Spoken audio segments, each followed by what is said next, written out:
What up, family? Welcome back to Flesh of the Gods. This is like communist Russia. I'm appalled at you. I sit here day after day with this false allegation, just machine. Young Thug shared a message to fans from jail. The rapper appeared in a video that was played for thousands of people at Hot 97 Summer Jam this weekend. Young Thug, whose real name is Jeffrey Williams, thanked his fans for the support, but also urged them to sign a petition that calls for legislation at federal and state levels to limit the use of art as evidence in criminal trials. In the 56-count indictment against Williams and the criminal street gang The Young Stoner Life, several of Williams' lyrics are being used as evidence in the case against him. This isn't just about me or what I feel. I always use my music as a form of artistic expression. And now I see that black artists, rappers, don't have that, freedom. There's a keen time to protect black art artists and keep friends, but I love you all. Many notable figures in the music industry have come to Williams' defense and are also calling for the protection of black art. So far, the petition on change.org has reached close to 27,000 signatures. Yes, Mr. Weinstein. Yeah, Your Honor, I would just like to put on the record for today that I was asked to leave the courtroom, and I was instructed to leave all of my bags, computer behind. I have no way of knowing if my bag or my computer was searched. I don't know if any client confidences were leaked during that process. I have no idea what happened. Captain Kendall, can you show Mr. Weinstein the video that we, on this particular proceedings when we were out of the courtroom? Yes, Your Honor. Okay, does that satisfy you? Yes, Your Honor. Okay, all right. Anything else? That's all, Your Honor. Okay, all right. All right. Welcome in, family. On the last top 10, we covered Doug Weinstein, although it is one I forgot, so I'm going to have to bring that one back up, but I didn't bring it up tonight. There is one of my favorite Weinstein clips I forgot to add, so I will add that later. But anyway, appreciate y'all joining, family. What up, Fatima? I see you. Appreciate you. No One, I see you. OG Cappy, what up, though? Appreciate y'all joining. Cat Knot Williams in the building. What's good, Cat Knot Williams? I see FFS. Tat Clouds. What up, though? Tall Glass, Cha Diggy. Appreciate y'all joining. Much love. We're going to keep it rolling. I just had to say what up, family. And, yeah, so Weinstein bringing in, he introducing Brian Steele. Well, he ain't going to introduce him, but I just have to start it off with him since we left off with him last. But now we're going to get into it. Appreciate y'all. Ladies and gentlemen, unless we have anything else, I'll go ahead and excuse for the evening. Okay? Huh? Yeah. You may.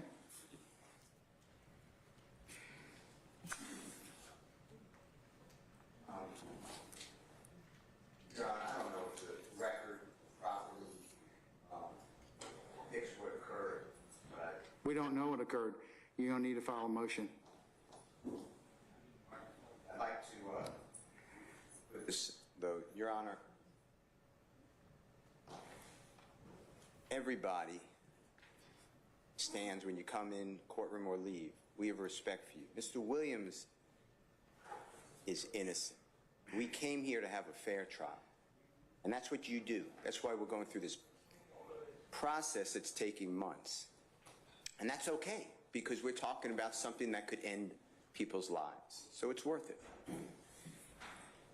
I am not saying this is accurate, but I was told, and there's witnesses here, I was told that I could not call them, I don't know who they are, but that they were alerted to come to your honorable court today because there was going to be something newsworthy. This, the media was called allegedly by, now I'm not saying any of these prosecutors, but by... This is what Weinstein was talking about on the top 10. He mentioned this. Somebody with their office. And if that really happened, that's outrageous. To be in the middle of a hearing. That's why I'd like you to file a motion so that we don't further taint the proceedings, or I get a chance to kind of see what everybody's allegations are. And that's, and I don't know if I could file it, but somebody can, because I didn't speak to those people. But Your Honor, that's exactly what we don't want to happen. You know, Mr. Williams doesn't want to start over. He doesn't want to do this again. He is struggling every day. He gets here, as the court knows, 4 o'clock, 5 o'clock in the morning. He gets no sleep. But we are fighting for his liberty. And, Your Honor, if this was a orchestrated event, I feel like somebody needs to never do this again in any courtroom. And I know it was orchestrated because I know how Your Honor is. We've all do. We've been before each other a long time now. We were in the middle of a hearing, and to see one of our sheriff officials say, you know, get Mr. Ryan, it was clearly, or because nobody would disturb your court. So it was clearly orchestrated with somebody. So my point is, Mr. Williams has done nothing, to my knowledge, to obstruct anything. I have begged this honorable court to consider bond, and I respect your ruling. But the truth of this matter is, today was outrageous, and it does hurt our system of justice. And I ask the court to never, ever allow, if it happened, a spokesperson with the DA's office or anybody to have some inside information and make this really a farce. This was an embarrassment. Thank you, sir. And as I said, if it's with anybody, if you feel that you need to put it in a motion for me to hear and consider, I would invite you to do so. So, and I can go ahead and take that up. Ms. Lowe? Thank you, Your Honor. I'd just like to state for the record and for clarity's sake that there is no way anyone from our office could.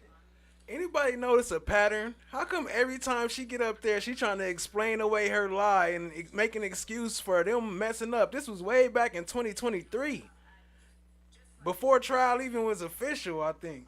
Yeah, before they even official. Have predicted the events that occurred today.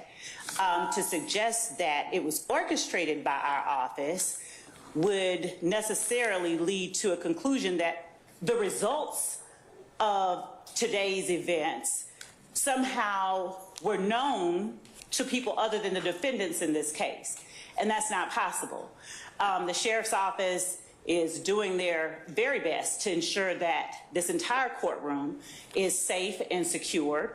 And to suggest that somehow this event of today was orchestrated would again necessarily imply that we knew that there would be wrongdoing going on and wanted to capture it on camera somehow. So I categorically object to the idea that the state has somehow done some unethical thing and orchestrated an event that only the defendants knew, and thankfully the sheriff's department learned was happening today. Yeah, right. They didn't know, but y'all told the news and media to come, and she got all dressed. Look, she got special dressed that day. She knew she was about to be on camera. She got her pearls on and everything. With her always lying love ass. What up, always lying? I see you. Appreciate you joining. Brown Sugar Babe in the building. What up, though? Appreciate you. Thank you for streaming. You got it. Cynthia Trop, my bad. Cynthia Trop, what up, though? I see you. Appreciate you joining. And Chan My Black is golden in the house. What's good? Appreciate you. No, I'm just, please, just sit down, Mr. Sharp. Just sit down. Okay. Just sit down. Thank you.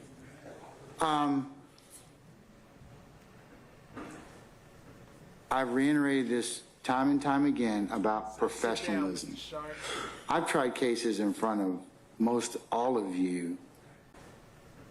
I've reiterated. Sit down, Mr. Sharp. Just sit down. Okay. Just sit down. Thank you.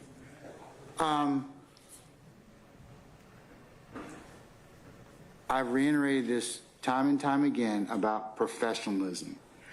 I've tried cases in front of most all of you for a while now. And most courts, in fact, all courts give counsel the benefit of the doubt, and we give you wide latitude to try your cases. So I don't think that anybody in here intentionally comes into court and tries to disrupt our proceedings. So I give you that as a foundational basis. However, what our sheriff's department and other law enforcement professionals are in charge with, and that's the responsibility of keeping everyone in here safe. There are things that they do and that are done outside of our presence to keep our safety at the forefront. And we're going to just have to trust the process. I don't know what happened today. For whatever reason, we'll find out at some point in time. So just let the process proceed, and don't try and cast aspersions on anybody, okay? That's just a basic, fundamental. But he sat there and let Love just go crazy with the lies. Chad, my black is golden. What up? Tall Glass in the house. Kimberly, what up, though? Daniel Berry Sports Highlights, what's good? Truth of everything. And the reason I want you to put everything in writing, or you wish to do so, is so that we don't say things that we cannot necessarily prove, or it disrupts the fundamental fairness for all of you to have a fair trial, the state, that is, and each individual defendant. So I just ask you to just keep that in mind. We'll get to the bottom of it sooner or later. And if you put anything in writing, then certainly we'll go ahead and take it. I'm not casting aspersions on anybody. I don't think you should do that to each other at this point in time. And with that, let's recess, and we'll talk to everybody tomorrow. Your Honor, just totally unrelated. I would just like to know if our clients will be here on Friday while we... Yeah, everybody's going to be here tomorrow, on Friday at 3:30 for joint strikes. Yes, sir, because that is a critical stage proceeding. Okay? Your Honor, if I need to remind the court, I'm arguing for the Honorable Supreme Court of Georgia in the morning, so I will be here approximately noon. Okay. We're not starting on Friday till 3:30 anyways. I'm saying, Your Honor, I apologize for interrupting the state earlier, but the state can talk the ears off a donkey. This continued filibustering has got to stop. All right. Okay. Okay, Mr. Steele, are you willing to tell me at this point in time who it is that disclosed this information to you?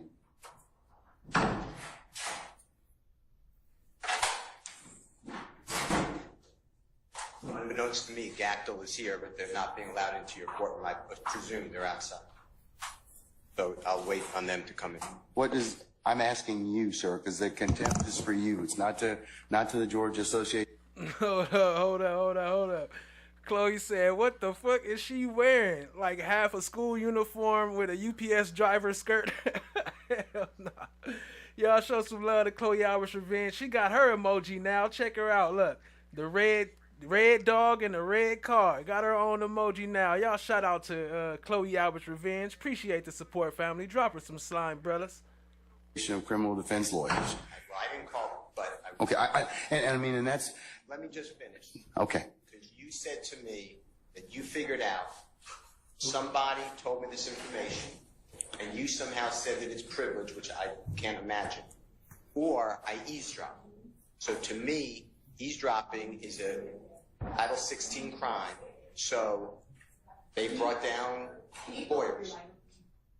But they brought down lawyers. The lawyers are not allowed into your courtroom. It's not on. No, we just... Or they're not in your courtroom. We just don't have any space, Mr. Steele.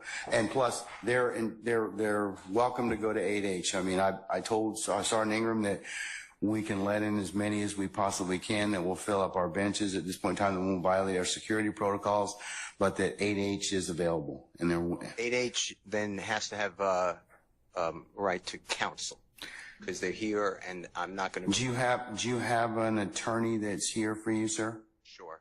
Ashley Merchant is here. She's the president. Okay, all right. Well, we'll let Ms. Merchant in. That's fine. Ashley Merchant. Yeah, Ashley Merchant. Ashley Merchant, yes. Right, Ashley Merchant is present. All right. Ms. Merchant, good to see you as usual. I have told your client, you represent Mr. You see, all of a sudden, they done turned into medieval times. She announcing names. Your Honor, Miss Ashley Merchant is here. Mr. Steele, is that correct? Yes. For the purposes of the contempt, I've entered the order. I've entered the contempt already. I'm entering the order. I'm about to enter the order. I've held him in contempt earlier from today's proceeding by him not telling me who it is he got this information from. I'm not asking him for any of the sum and substance of the communication. He's been disclosing that, however, and that's why I kind of want to know who told him that.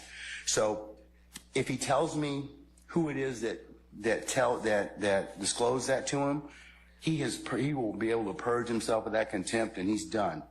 That's the only thing I'm asking for at this point in time.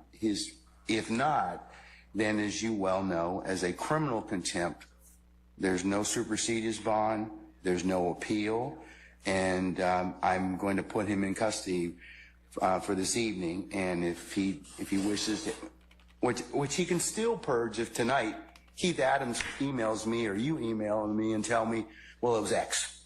So I'm going to give him as much flexibility to purge himself of this contempt. Only thing I want is, because of the way this information was disclosed, it is troubling to the court, and it's very, since it was a ex parte communication. We won't get into the merits of everything else that Mr. Steele has proffered and everything else, but that's the only thing I'm trying to do at this point in time. So I've asked your client for the last time if he would tell me who it is that disclosed that information. Judge, can you come up to the microphone? Sorry. Please. What would you like to Microphone, it'll pick up, madam. Thank you so much. Just for the record, Ashley. What up, Jazzy? Which one? It'll turn green. Yeah, it'll turn green. Yes, ma'am. Is it on now? Yes. Okay, great. Thank you. Judge, just for the record, is it criminal contempt that you held him in? Yes, ma'am. Okay, and you said you had a hearing earlier today. With criminal contempt, I told him what the contempt was, and that was he refused to tell, order of the court. If counsel, as you know, if the court orders you to do something and you don't, that's criminal contempt. So I've asked him several times, please just tell me who it is that told you. I didn't ask or inquire about anything that was said. I just want to know who it was. Okay. Because he's got too much detail of this particular alleged conversation for the court to be concerned about it. So. And Judge, since it is a criminal contempt, he is entitled to due process. Fatima, what's good? Miss D55, what's good? He's entitled to a hearing, entitled to an actual show cause, entitled to the allegations actually written, entitled to a witness list. We're entitled to present our own witness list. And notice of that. Criminal contempt is different. It is on the spot. So he's gotten the due process he's going to get. That's on the spot. I told him. Plus, he's had all day to tell me who it is that is it. So a little different, Ms. Merchant. I'm going to disagree with you, but well, and okay. Judge, just for the record, it's that's direct. So what you're holding him in is in direct criminal contempt. Yes. The issue with the direct criminal contempt is whether or not to actually hold a hearing now, whether or not it needs to be held immediately. And the problem is, if you hold him in direct criminal contempt, as you're saying that you did, you are a witness to that proceeding. And so it has to be referred to another judge. Doesn't require recusal. You actually have to sua sponte send it to another judge because you are a witness to the proceeding. Show me the case law that says that, Ms. Yes, Merchant. it is Henry McClarty. It's 152 Georgia App 399, and it says that is one of the cases. Also, two other cases: Henry Adams, 215 Georgia App 372. Well, 1 second. Give me the name of the first case again. Henry what? Do you want just the number, Judge? Yeah, I would. Thank you. 215. 215. Georgia App. Georgia App. 372. Okay. Also 215. Georgia App. 349. Okay. That's Adams and Hasty. All right. Let me take a look at those.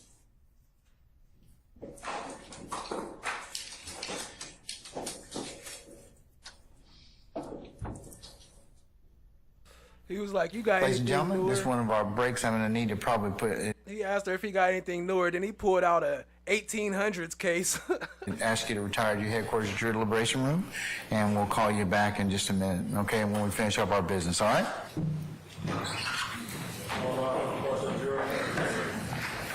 Remember the court's admonitions, ladies and gentlemen.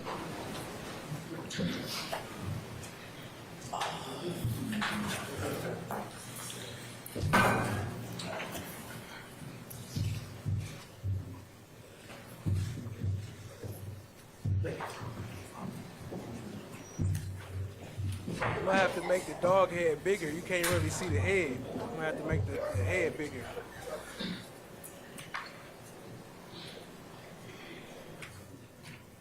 All right, please be seated. Our jury has left us.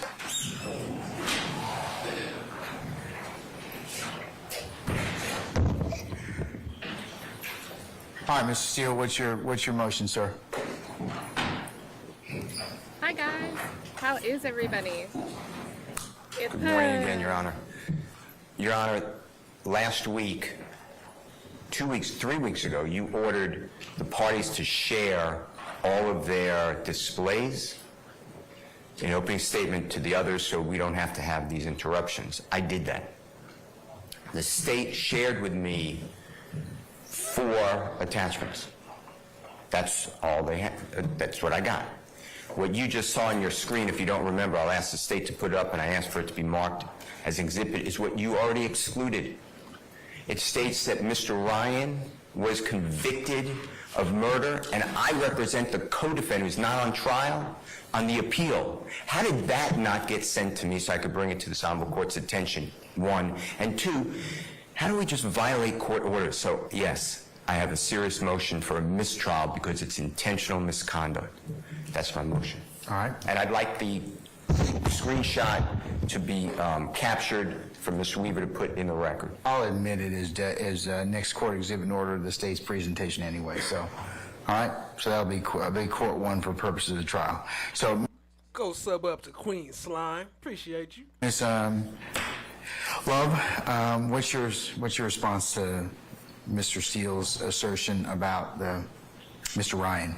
As it relates to Mr. Ryan and the exhibits that the state intended to play and to display for the jury, I sent to Mr. Steele and everyone else the pictures and the photographs that I expected to use. As it relates to the slide to which Mr. Steele is now referring regarding his representation on appeal, I'm not certain if the objection goes to the fact that there was the conviction, because that's part of the indictment and that's part of the evidence that the state expects will show, or if it's as to his objection about the fact that he represents Mr. Ryan or Mr. Blaylock on appeal. Don't represent Mr. Ryan. Mr. Blaylock, then. Excuse me. I would never said this, ever. That's it. So what's your objection based upon, Mr. Steele? Objection based upon, I argued this before this honorable court. You argued the prosecution that before they ever mentioned my name, you granted this motion. That I did. I just want to know who told him that. Up to this honorable court, outside the presence of everybody, we're an opening statement. I am lied to. I am saying that. I am lied to. I don't know if anyone else got that exhibit. I did not get that exhibit. And I've seen everyone say shaking no. And now it goes against the court's order. We are bound, duty bound, to follow this honorable court's order. I'm going to join in the objection on behalf of Mr. Steele. Let me see the... I can put it back up, Yes, Judge. ma'am. And Your Honor, while I am putting that back up, I will state in my place that initially when there was the objection from Mr. Steele, I didn't have a clue what it was about because I didn't mention his name and didn't intend to mention his name. As I looked at the screen, I saw that part of his name was on the screen for the most part. But I mentioned that. I ruled upon that last week. Go sub up I did. to No One. That we were not, I would take it as it came in this case, and if the evidence got to that point, then I would deal with it accordingly. Yes, Your Honor. So, and Your Honor, as to Mr. Steele's motion, as I'm pulling this up, the state would vehemently object to a mistrial and ask for a curative instruction and a reminder to the court, to the jury, that nothing that the lawyers say is evidence in this case. This is not at all the type of thing. So to her, that means I could lie because I'm a lawyer and it's not evidence, so I could lie as much as I want to because it's not evidence. That rises to the level of mandating a mistrial. Certainly not. It just isn't. I have the... All right. The slide. Pull up Now, have it now. I'm court about to has share this court with you. one for purposes of the motion for mistrial.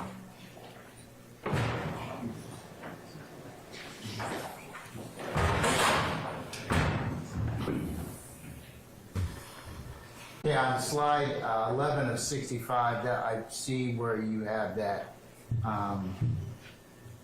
at the bottom, represented by Brian Steele. So She took off the L and said, "Oh, I didn't realize his name was partially up there." She took off an L and put a bracket around it, which still looked like an L, so you can see it say "Steele" right there. we can leave that for the time being. Leave it for the time being because it is what was it was up. I'm going to deny the motion for mistrial, Mr. Steele, but I will go ahead and give a curative instruction. Every day for a whole year, and I was at anything. I was at done anything to get out of here. I was at done anything. To our jurors at this point in time. So, Your Honor, I'm supposed to ask for and re-encourage the court for my mistrial before the next process goes on. I'd like you to do me a courtesy, if you would, and allow me to do that now and preserve the motion for mistrial. you've made your motion for mistrial, and the basis, and I'm going to mark the whole state's presentation as court one for the purpose of your motion, and it will go in as stated.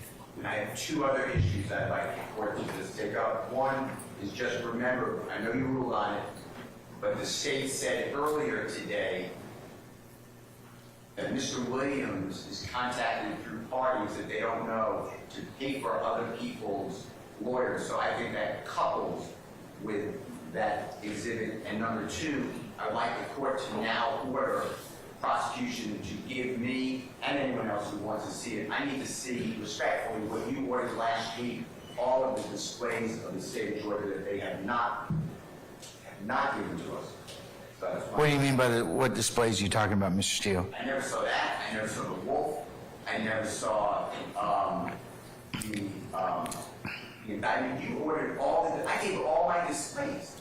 I gave everything to the state. I got from the state. Are you talking about using for opening statements, sir? Of course. Okay. Should have been done. All right. All right, Ms. Love. Yeah. Wait. Thank you, Your Honor. Two matters, Your Honor. One, the first thing that Mr. Steele has requested of the court regarding the representation that the state made about other YSL members contacting Jeffrey Williams for representation is absolutely and has always been a part of what the state expects will show at trial. I'm going to deny that portion, but to Mr. Steele's Chop motherfucking Diggy in the building. point, I'd already made that Don't I be with J Money serving everybody? issue in terms of his particular involvement, and anything you need to let me know prior to that, and I need to rule upon it, and also subject to foundation. Just like this, so I assume that what you told our jurors is what you expect the evidence to show? Yes? Yes, All right, definitely. so I'm gonna overrule that part of his objection. What about the last thing you mentioned? And Your Honor, as to the court's directive that we turn over anything or any exhibits or photographs. Because here's what I told you was going to happen. I've got a jury that's out right now that's being interrupted. And Mr. Williams, you should have made your motion or should have told me about that an hour ago or when you found out about it. Not hijack me at the bench about that. You did what you had to do, but I'm not happy about that. I'm not happy about any of this. Because this is stuff we could take care of before our jury comes in. And that makes you all, lessen your ability as advocates and lessen our ability for this jury to go ahead and get this case seamlessly. This is what I told you all was going to happen. So, have you given them everything you're going to show them during opening statement? Your Honor, I haven't given them all of the word slides. I did give to them what Mr. Williams objected to. I had given that to them previously. I will give them 10 of Mr. Kendrick, can we have 5 or 10 minutes to review whatever Ms. Love is going to send us? You can take a comfort break, and I'll come back at 10 of 12. And Mr. Shard, anything else? Okay, anybody else? Okay, all right. Then folks, we'll see everybody tomorrow. Well, you know how this shit go, bro. That shit weird. One of the attorneys representing Atlanta rapper Young Thug will not have to report to jail after being held in contempt this week and sentenced to spend the next 10 weekends behind bars. 11 Alive's Erica Murphy is at the Fulton County Courthouse tonight with how the state Supreme Court decided to stay that lawyer's sentence, at least for now. It was a ruling that grabbed national headlines on Monday when Judge Earl Glanville held defense attorney Brian Steele in contempt and handed him a 20-day jail sentence.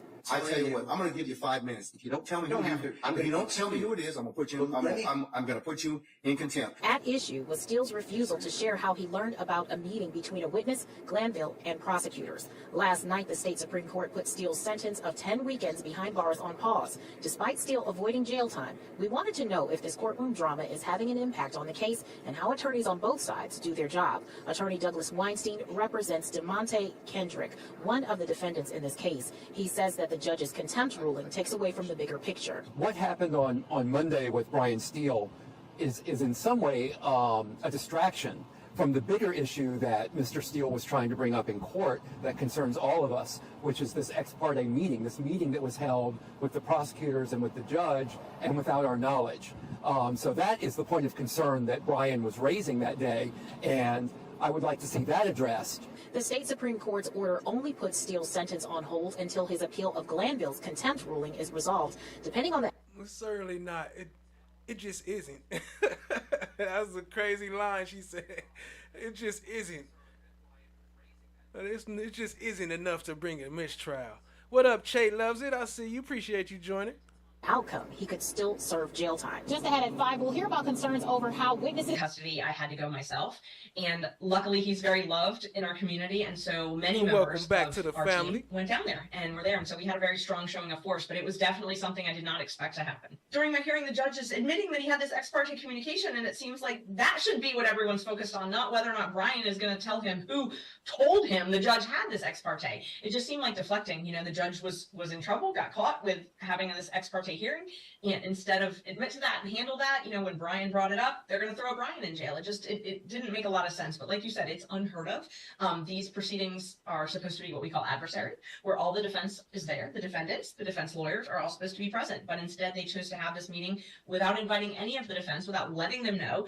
And when they brought that up, the lawyer ends up in custody. The first, what we're doing is we are appealing it. So we're filing an emergency appeal. Thank God we have an emergency process in Georgia to appeal contempt orders. We believe the judges of the appellate courts will grant a bond, and so hopefully Brian will not have to spend his weekend in the jail.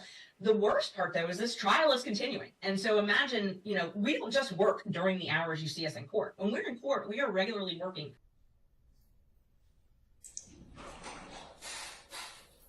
You have anything a little more current than 1994? Hasty is 94. Unfortunately, contempt of attorneys is not a common proceeding, so most of the cases are a little bit older.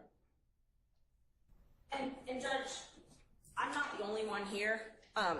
There's quite a few other lawyers that want to be present in the court. There's about 20, 25. The challenge is I have space allocations, as I told you. So you can, like I said, since you are representing him, that's fine. He told us, Mr. Steele told us that. Anybody else, because I have security concerns as well, and we have to vet people to come in, then they can go to 8H, and they can certainly watch the proceedings from there. Okay. And Judge, for security purposes, they're all attorneys. They're all members of the bar. Right, what you talk about security reasons? Like, what, now you gotta search everybody that come in the courtroom? What type of stuff is y'all on in there? Ain't this a public trial? And give you all their names. You still would have to be searched and still would have to be subject to the court's protocols. And also, there's room in the jury box, and then there's room in the courtroom, so we would ask that they be allowed to. I don't want them in my jury box, okay? No. I understand.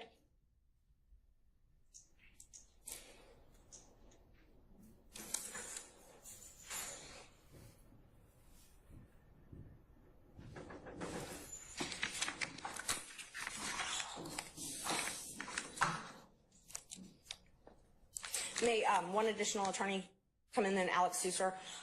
And we're here on behalf of Gactel for our strike force. He is the chair of the strike force. I'm the president of the Georgia Association of Criminal Defense Lawyers and also a member of the strike force. So can he come in as another attorney co-counsel? Yeah, I certainly may, sure. Great. Alex Susor. Alex Susor. Thank you, Judge. That was in rehab. That was 215 Georgia 372. Yes. The other case, just a second. And there's several others when you're ready. Mr. Williams opens up any of a car that he has. He'll rent cars for people. Any home he has, he will allow people to live in hotels because people that he knows, unfortunately, are homeless. And he gives them all places to stay, cars to drive around. He is not involved in criminal activity. Mr. Williams just got back in our country. His passport shows it.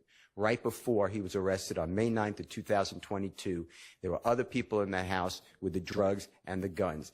There are people whose the guns are in their names. They were going to come in court and claim the guns.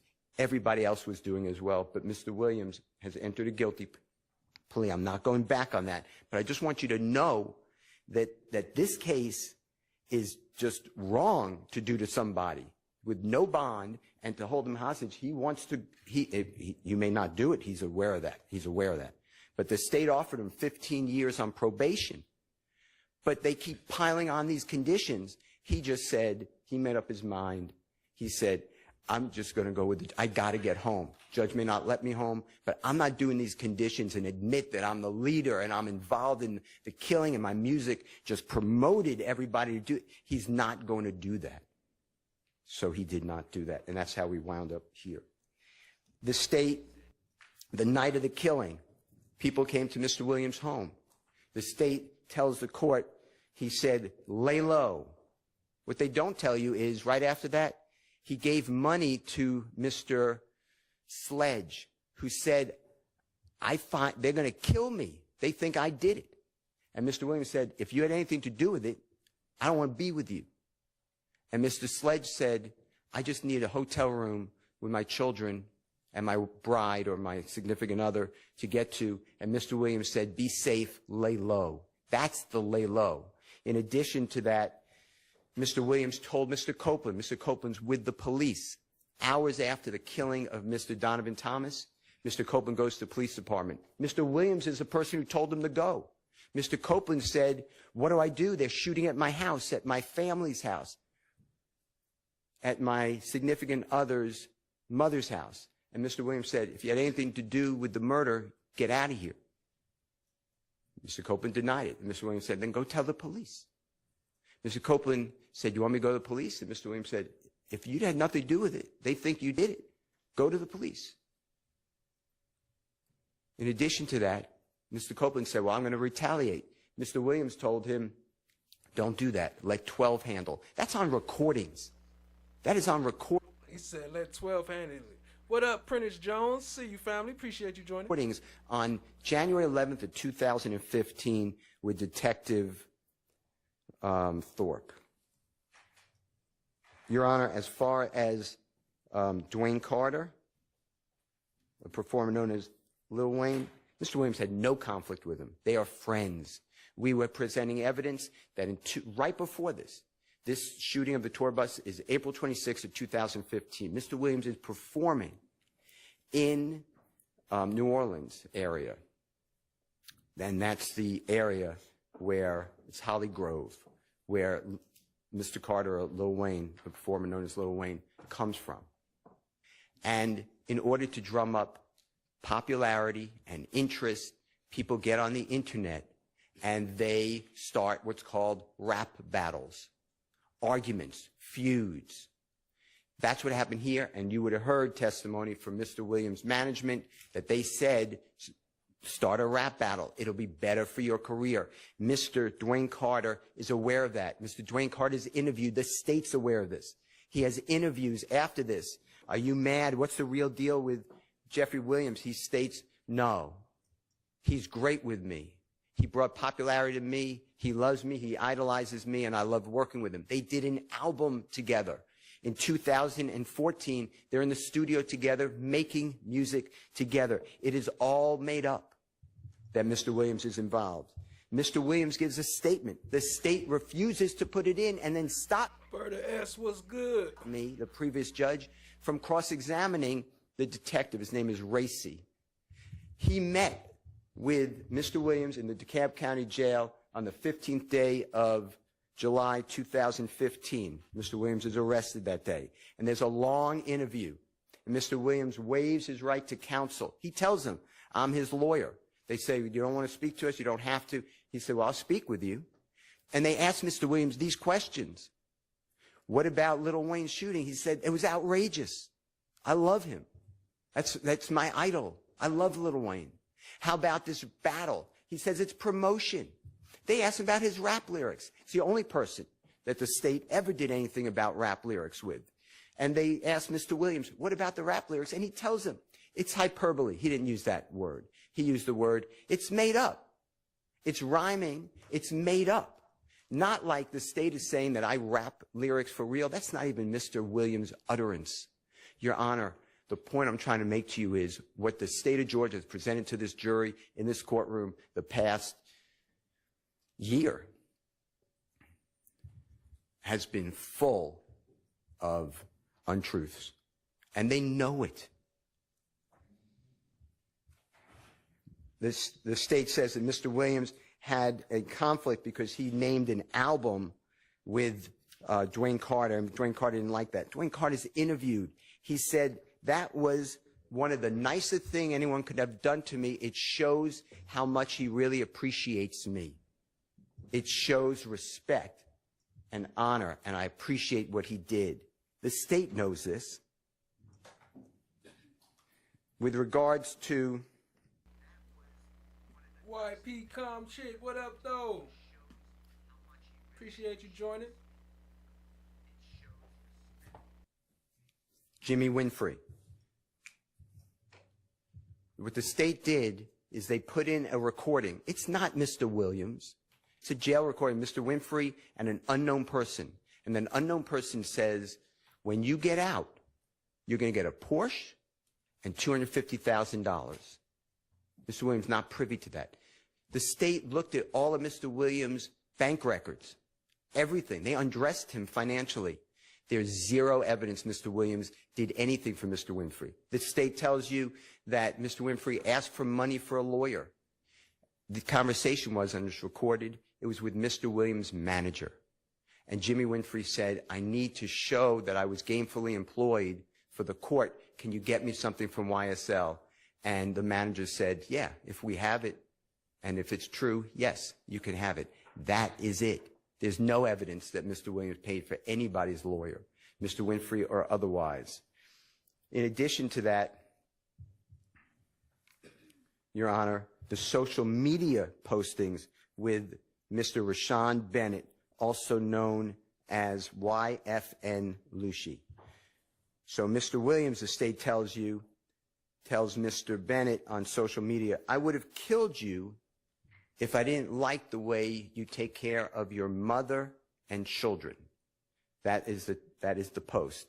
What they don't tell you is Mr. Bennett, who is also, to his credit, trying to drum up his career. Mr. Bennett is picking on Mr. Williams, who's a much higher profile artist than Mr. Bennett at that time. And Mr. Bennett is saying that he slept with Mr. Williams' fiancée while Mr. Williams and she are a significant couple, that Mr. Williams' music is awful. Nobody should listen to his music ever. Mr. Williams responds by saying, we can do an album together if you want. Stop this. The man continues of how he's sleeping with Mr. Williams' significant other. Lady L, what up though? And Survivor Speaks, what up though? Shout out to Survivor. Y'all drop some slime, brothers. Show us some love for dropping the 10. Appreciate you, family. Oh, that's the plus the memberships. Appreciate you. And then Mr. Williams responds by saying, I would have killed you except for what you do. That is the context that they don't tell you about. And Mr. Williams did nothing to Mr. Bennett. In fact, the evidence would have shown, if we had time or we would have gone forward, that Mr. Bennett and Mr. Williams are on the red carpet receiving awards in California, sitting right next to each other and taking photographs. This is not the Jeffrey Williams. Jeffrey Williams is a known person who is all over the place. If he did something, somebody wanted him, they can find him. This is not he is not hanging out on Cleveland Avenue. What the state is saying are not true. The situation with Mr. Bennett. Survivor says, keep it up, fam. I see you. Appreciate you. Y'all show her some love in the chat. Drop her some slime, brothers. He's in the Fulton County Jail. And some he's some pink heart emojis. Housed. And there are crazy, sick, violent people. And they're on the phone. And Mr. Myrick, M-Y-R-I-C, is calling other people, supposed co-conspirators. How much will Jeffrey Williams give? He doesn't say that, but that's the theme of it, as well as Christian Eppinger. What the state doesn't tell you is that when Mr. Sumlin is asked, hey, find out how much Thug will pay me to kill Mr. YFN Lucci, Mr. Sumlin says, I don't know his number. I can't get in touch with him. He doesn't talk to me. And that's because, Your Honor, since 2015, and he means no insult, but Jeffrey Williams has had zero contact with Shannon Stillwell until this case, Kenneth Copeland, Demikian Garlington, Justin Cobb, Demise McMullen, Mr. Sledge, Mr. Murphy, all these people. This is a lie. This is a 100% lie, and that's why we tendered a no-low plea to being a leader of a criminal street gang. Mr. Williams is not a leader. In fact, if it would go forward, on Mr. Huey's phone, there are conversations with Mr. Copeland. And they both say how Jeffrey Williams is a zero, and F him. And they don't talk to him, and Jeffrey Williams never does anything for them. Mr. Huey, Mr. Williams met later. He met him closer in the time of 2020. Mr. Huey's father went through a horrible episode that Mr. Williams knew, and that's how Mr. Williams knew his son, who's Mr. Huey. And Mr. Huey's on hard times. And Mr. Huey's making mistakes. And Mr. Huey, supposedly, Mr. Williams believes, armed robbed a man named Chandler Durham, D-U-R-H-A-M. Mr. Durham is Mr. Williams, and he's a fabulous record engineer. And Mr. Williams states, give him back, tell him to give back the property or he's going to die. The state puts that as an overt act. No one dies. The property doesn't get returned. Mr. Huey ignores Mr. Williams.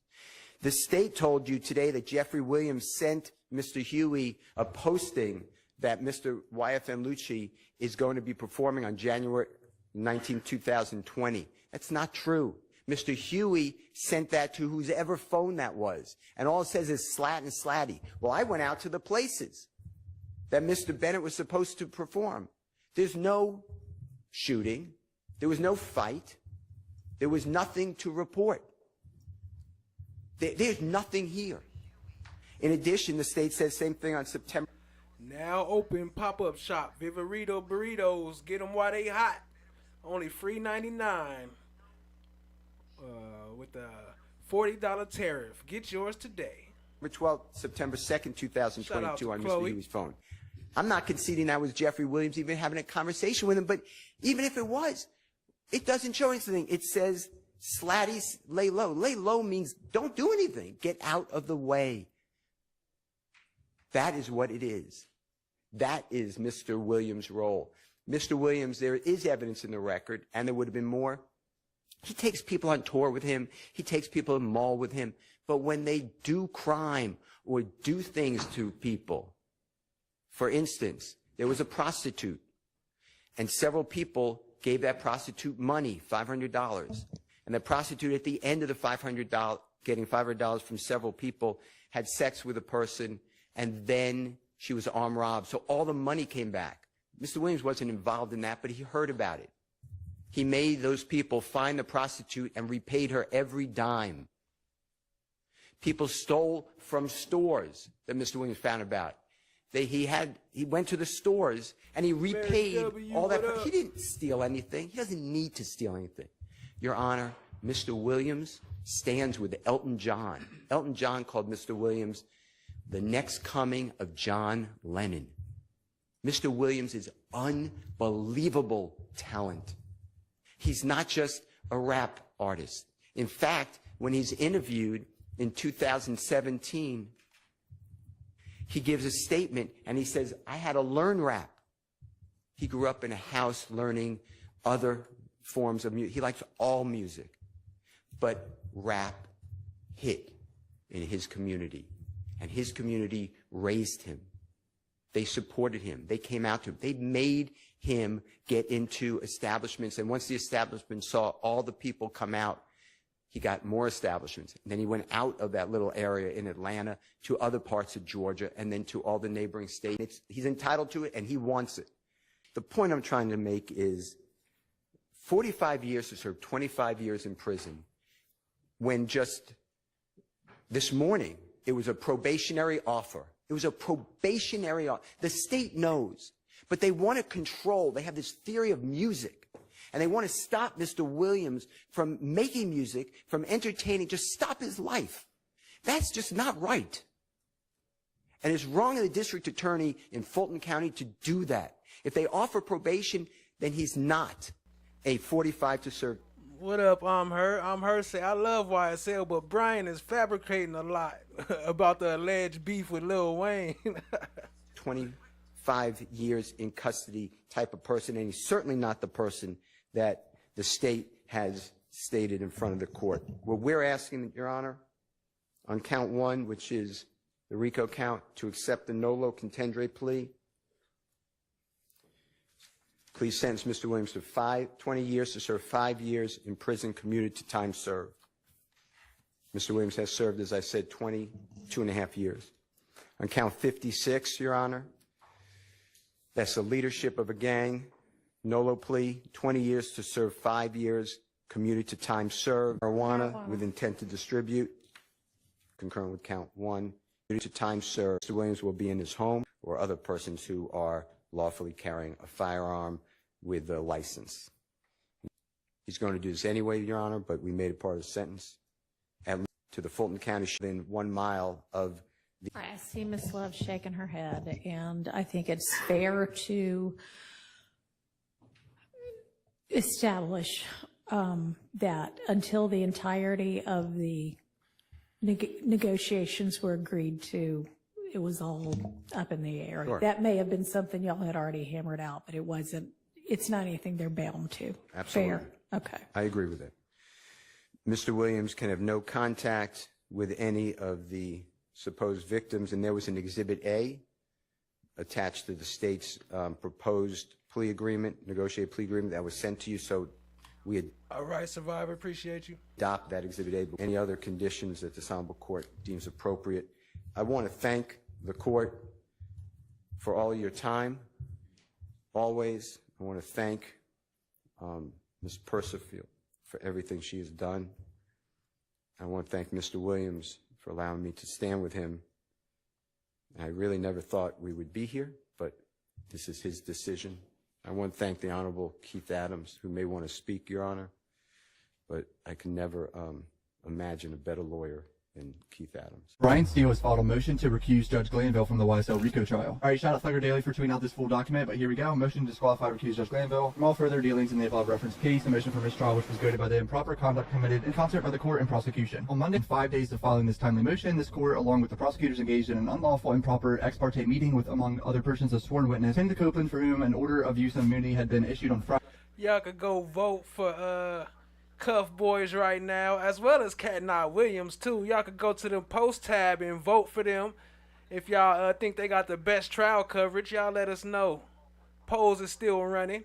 Award show coming soon, maybe about 10 more days. Friday. No notice of this expert meeting was provided to any attorney for any of the criminally accused in this case. In fact, the accused and their counsel were in the dark that this Star Chamber meeting occurred. Mr. Copeland had previously been called to testify on Friday, June 7th, asserted the Fifth Amendment privilege in open court in front of the jury and was held in contempt and incarcerated until such time as he agreed to testify pursuant to the grant of his use immunity. Judge Glanville and the prosecutors essentially admitted by silence and by statements in open court that an ex parte meeting occurred on the morning of June 10th. I said, if you don't have any other reason, please wear a mask. We have a high positivity rate for COVID, RSV, strep throat, just a lot of nasty bugs going around. So if you could, I still have issued the order on this side of the courthouse for masks. So unless you're talking, if you could please go ahead and wear a mask, that would be great. And I'll have to think about it, Mr. Steele, because we do have other, I know you have a Sixth Amendment right, but I may make a decision otherwise. So. He said, hold up. He said, I know you have a Sixth Amendment right, but I'm going to make a decision otherwise. Basically, he said, fuck your rights. I will stand on my objection. I know you have a Sixth Amendment right, but I may make a decision otherwise. So. I will stand on my objection. If you allow me to come, I'll put on record if you allow me to come. Otherwise, you can say. Yeah, I mean, if you want to come, that would be fine. The issue for Mr. Williams is is the protocol of transportation around the courthouse. And if I allow him to do that, I've got to let everyone else. So right here, this is when, before the trial started, they was talking about Young Thug wanted to see them give the jury instructions. He wasn't trying to let them up there to see the jury because he's saying it's not enough room. But why y'all got 100 freaking people in the courtroom if you ain't got the services to run the courthouse like it's supposed to be? So basically he said, I'm gonna just violate your rights because we don't have enough room to make it happen. What up, Bridgetta L? I see you. Mary W. I'm her. Appreciate y'all joining. Do that. It's in here, and I'm not set up to do that. Mr. Williams would like to be present with us. I understand what you're saying. Okay, and I'm telling you that you will be able to see, and this is just for the purposes of getting our jurors situated. I'm not going to examine them for hardship or otherwise, not here. So we'll do that down in this courtroom 1C, but there's just not, physically enough of a space issue. So I understand what you're saying. We'll stand on our division and objection. Thank you.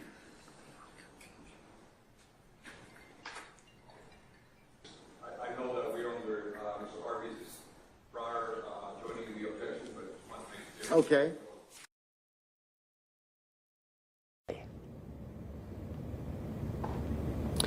Yeah, and to be clear, this defendant is not a part of that main trial that we're seeing unfold with Young Thug. His case was actually separated from that trial. Meanwhile, Nicole Fagan was released earlier today here at Fulton County Jail on a $40,000 bond.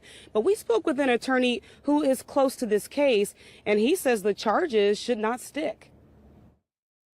Nicole Fagan has been representing Tinquarius Mender in the ongoing YSL RICO saga. There go YSL Nicole.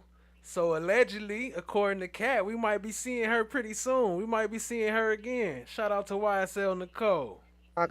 Mender's case was separated from rapper Young Thug's massive RICO trial, but now Fagan is facing gang-related charges of her own.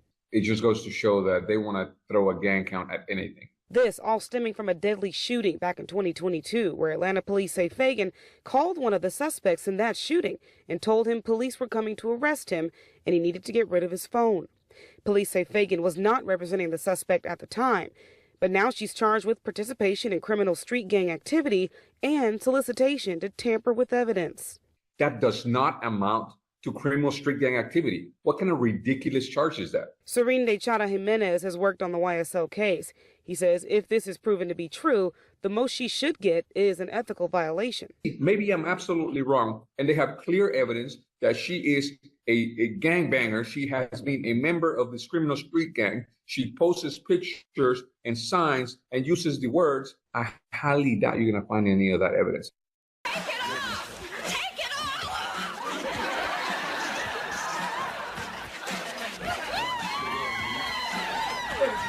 Coming to the stage with BBL Brown.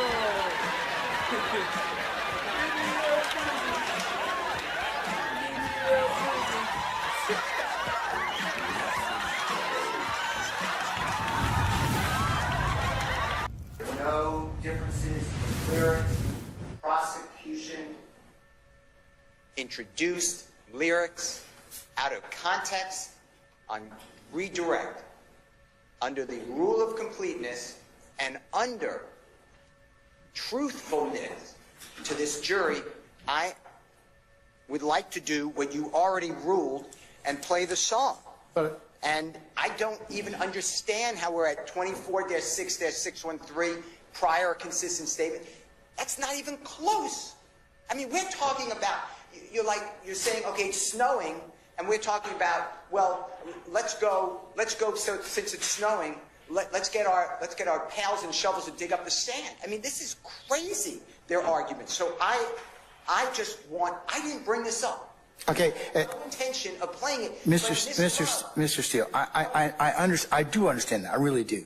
But I just want to play the song. But you can't at this point in time. Yes, I can. It was brought up with this. Okay, but you know what? It's still inadmissible at this point. It's not. Still said, yes, I can. What did you talk about?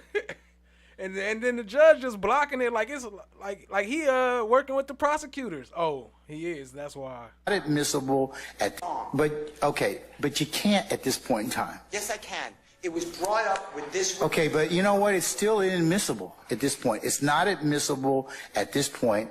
I would agree with the state under 801, 24-8-801 A through C, 802 and 613. At some point, the confrontation clause has to speak in this courtroom.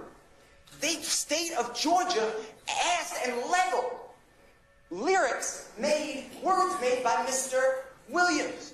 I want to put those words in proper. Okay, but you won't be able to do it through him. It's objectionable. Right person. It's objectionable at this point in time. I'm not saying that it's not. I'm not, like I told you before. It's not that it may not be objectionable at this point, but if evidence comes in for different reasons, Mr. Steele, at this point in time, it's just not coming in. I'm not saying that it won't come in at some point in time. This court is handcuffing the Constitution. Then I move to strike everything said by Mr. Stevens in its entirety, because I can't confront him. You have the awesome power to control these proceedings. But the state of Georgia, wide open that door. I didn't mention anything. Okay, but that does not make the evidence any less inadmissible. It doesn't. They took words out of context, and I want to put the words in its entirety the way they are. You should be able to let me see the road to do that, Your Honor.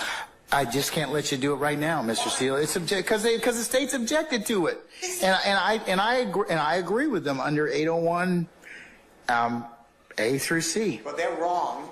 Mr. Carlson has no clue what he's talking about. He's wrong. He wasn't here. And just to throw around a name because he wrote a book, this is not applicable, Your Honor.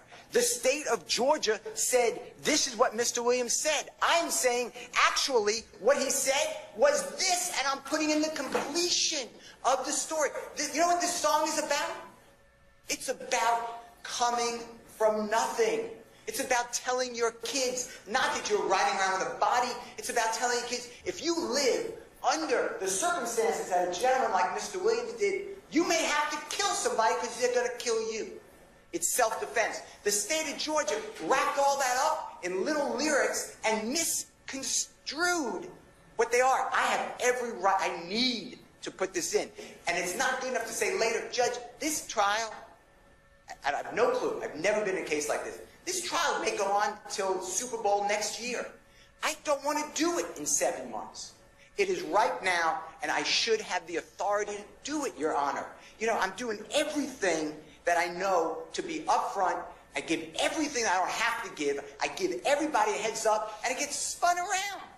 I get to play this song, the song I want to play, and I ask you not to keep doing this and listening. Once you rule, it's coming in, which one? The state was saying before lunch, I'm somehow changing the lyrics. The lyrics don't change, I tell you that. Now it's all of a sudden another reason. Your Honor, you have ruled. I use your ruling. I embrace them, and I am correct. There has to be a point that we have traction here, too. It is a two-way street. Well, remember, Mr. Steele, I can always, one of the things about being a trial judge is you can reverse your rulings. And also, here's the other thing as well. You all as a group, kind of release or give me snapshots at any given point in time. And I make a ruling on it. Then more comes out, and I sometimes at that point when I get a full picture of everything, because remember, this is part of what challenge I told you about earlier. When it unfolds this way, I don't get to make the best ruling I can at the first time. So unfortunately, I'm kind of hamstringed in terms of that, but I do have a mechanism of kind of reconsidering. I want to get it right just like anybody else does. Your Honor, I learned about it today. Dropping Jewels was mentioned on redirect. I brought it to the court's attention and the DA's attention even before that. Your Honor. And that's why I'm not fussing at anybody about it. I'm not, Mr. Steele. I get to put it into perspective. Not now. Judge, please take a Not now. break and reconsider, because this is important. Everything's important, Mr. Steele. Everything. But good. Then I need to. What you mean, not now? Ain't we here right now talking about it now? Why not now? What up, Shay? Appreciate you joining. She say, hello, beautiful people. Put it in. You told me over and over again, it's a battle of the titans. You could cross-examine. Well, I'm here. Okay, you're doing your job. I want to do this. Every time the state wants to put in something like that last video of Mr. Stevens, I strenuously object. You overrule it and you say you can deal with it on cross. Well, the state's the one who opened the door. I get to go into this. They just mentioned a song and lyrics from the song. They knew what they were doing today. They brought lyrics with them. It was mentioned before Mr. Stevens ever came. They didn't ask you, hey, I'm going to mention lyrics. They just do it. I get to respond. Your Honor, this is critical to me. They are trying to paint Mr. Williams as a person he is not. This is a good man. And I get to show the truth about that song. I didn't introduce the song. I gave it in discovery because I will introduce it later. But now it's right. And if you don't let me do it, juries form opinions. I know you're instructed, but they form opinions. That's why we confront witnesses immediately.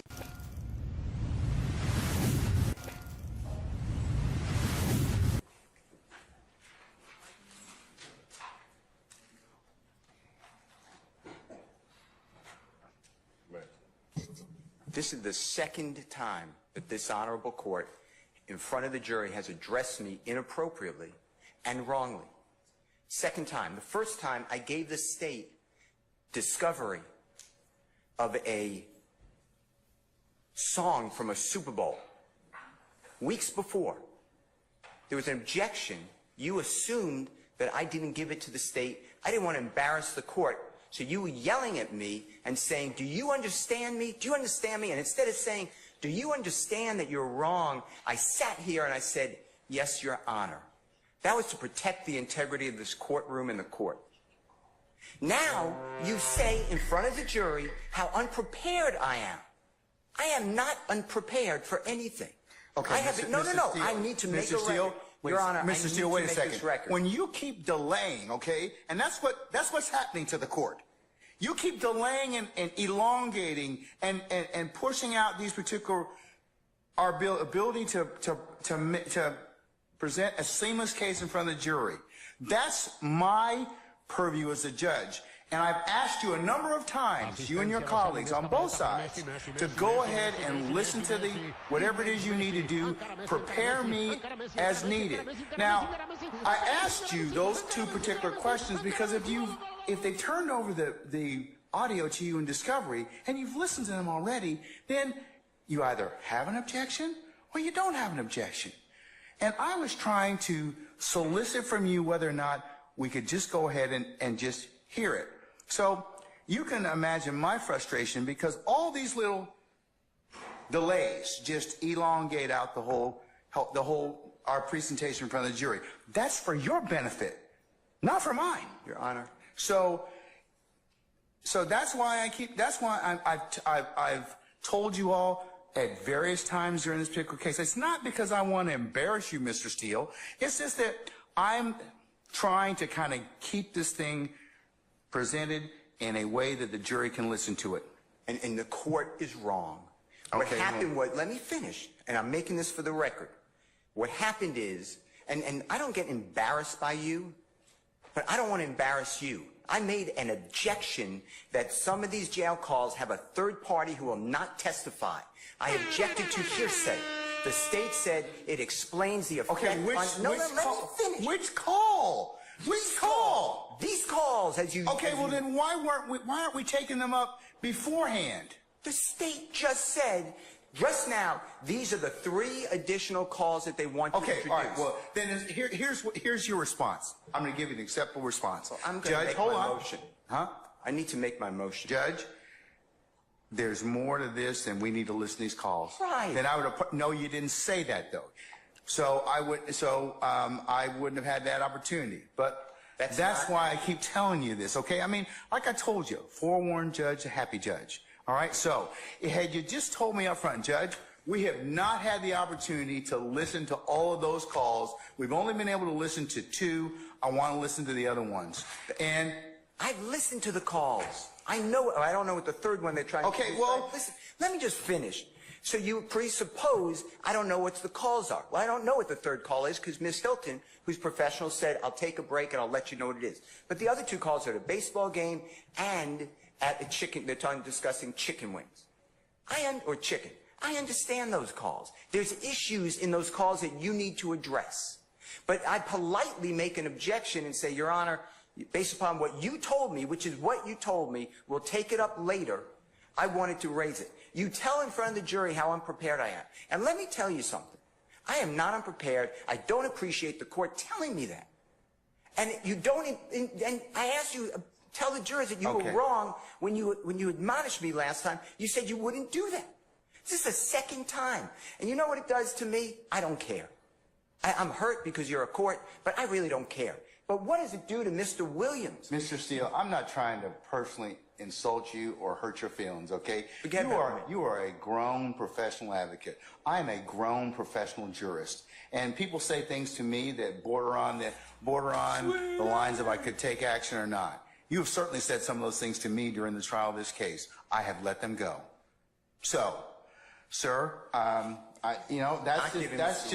just the trial. That's just the trial of the case, okay? No, but that man's life is here. And you know you're doing a fine job in representing him. Well, but you know what?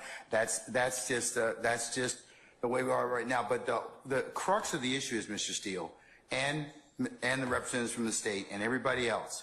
What happens right now is I have to take a break in order to vet all of these issues, which I'm required to do, Mr. Steele. And that's what is kind of disappointing to me because I have given you all this administrative time, all these breaks to go ahead and do this, and this is what delays the presentation of this case in front of the jury. You know, if I would have done what the state did and I'm not poking anything at Ms. Hilton, you would have said to me, why didn't you share those calls with him before? You were out all day today. We didn't start court till 1 o'clock. I would have shared them. I know you would have. But the state didn't. I'm not poking fun because I can deal with it. But when the court then steps in. But here's the problem. Especially when he hit that high pitched tone, when he be like, I'm not saying you did anything wrong. I have a problem with it because at the end of the day, I got to listen to a 15-minute call. You don't have to listen to anything. But you have to make a ruling on it. Yes, but I have to listen to it in order to make the ruling on those. And even if you said you've listened to the chicken call and the baseball call, and if you say there's other issues that come into play, it's better for us to take those things up before I ask for that jury. And I could have done that this morning. I could have done that at another point in time. So, I mean... Well, I raised this issue to you, and I don't remember the date, but it was days ago. I raised it, and the court said, all right, understood, and we'll take that issue up when it comes. What am I supposed to do? Sit there and say no objection? No, That's exactly right. Not at all. Not I said, at all. Judge, it's an issue Not we at need all. to take up. Not at all. And in addition to that, today alone, and this happens, today alone, the state introduced 2 exhibits. I've never been given them before, ever. You know what I did? No problem. No problem. Because I think that's professional. One was a Google map. It needs to be clarified for the record that it was not done on September 11, 2013. And then a map with little dots with 0.4 miles I've never seen before. But I didn't do anything, Your Honor. I want to move the case. But when the court, it gives me no pleasure in saying this. I believe that this honorable court is biased against Mr. Williams and or his counsel. And I ask you to consider recusing yourself, or don't do this again to me. This is inappropriate to me. I respect you, but what am I supposed to do? Sit there while you do this? I didn't do anything wrong. I did exactly what you teach me to do and the courts teach me to do. All right. But instead, no, I got to finish this. Then I get told to this court says by Prosecutor Love that I'm not being candid with the court and I'm misrepresenting because Mr. Bean never went to the hospital at Grady on September 11, 2013, and Ms. Love has a document on the desk to prove it. I sat right in front of Your Honor at the table, at the bench, and I said, I'd be careful what you say. That's not accurate. Ms. Love looked down on me, and she said, it is accurate. You said, we'll take a break, figure it out. After the break, you didn't even bat an eye. Ms. Love said, yeah, I was totally wrong. Mr. Steele's right. He was taken to Grady. If I would have done that and called another member of the bar disingenuous, not truthful, no candor, and misrepresenting, you would have had me yelling in front of a jury. You did nothing. You didn't even ask Ms. Love to apologize. I don't want her apology. I don't care about Ms. Love. But I care about the court. And now if you can walk in someone else's, you didn't even ask Ms. Love to apologize. I don't want her apology. I don't care about Ms. Love, but I care about the court. And now if you can walk in someone else's shoes just for a minute and see what you're doing to Mr. Williams. Translation, he said, fuck Miss Love. Because it's hurtful. I'm not the one wasting time. I'm here every day ready to go. I am not wasting the time. I make a motion to ask you to please recuse yourself. I know it has to be in writing within 5 days. If you want me to do that, I'll do it. And it has to go to another judge. But this is what's going on, Your Honor, whether you see it or not. You're yelling at me in front of a jury for nothing. And then you won't apologize. And I did nothing wrong ever on these occasions or others. I'm going to go ahead and address your motion at this point in time. I'm going to deny your motion at this point in time. And also just direct you that I have the responsibility to control the proceedings in this particular circumstance. Sometimes things get kind of heated, and that's that's the crucible and trial of any particular case. I am not in any way intimating or insinuating that you are not professional, you are not prepared, but the things that I am bringing up to both of you, and I have fussed at both sides for this particular issue of not being prepared in the sense of, and the only reason it affects the trial of the case is it makes the proceedings a lot longer than they should be, because all these things could be taken up. And sometimes if we've got to parse out all these things, as you can see right now, it takes time, and that's what I'm kind of concerned about, having been a jurist for a long time. So, I understand that you're a zealous advocate. You in no way... You're a grown jurist. Professional is a stretch. offend me by raising any type of motion. I think you're doing I think that you and the others here are representing your clients well, but sir, I have to be able to control these proceedings. And you at times in these proceedings have not listened to what the court's told you, and I certainly could have explored other options. I didn't. So, I'll tell you that much, for what it's worth. You allowed a member of the bar yesterday ask a witness who constantly is committing, respectfully, potentially perjury, Did Mr. Steele shut off and turn on the recording? I never did that. I wouldn't do that, and I didn't do that. Okay, and but sir, I would have said that question to about another member of the bar, prosecution. You would have come over the bench and said, "How dare you?" I sat there and I said, "Outrageous." You denied the motion. I think 3 other people made motions to strike or to object. You denied it. Judge, I'm just telling you, the appearance, if not the reality, is not good here. I'm being... What, to who? To Mr. Williams. Okay, but... Maybe to the others. Maybe you're his advocate, okay? And that separate issue of whether or not you did what you did, the state accused you of that, they have the right to at least inquire about whether or not that happened. Now, whether or not it happened or not, I'm not making any comment on it, but it goes to bias, it goes to motives to misrepresent. So that never happened. No good faith. Okay, but I'm not commenting on that. That's for the jury to, that's for the jury to decide. I asked a question about a missing recording that wasn't given of a statement made by Mr. Bean. And you know what you told me? And I keep telling you. Know what you told me? You said, does the state have it? They said no. You said, nothing I can do.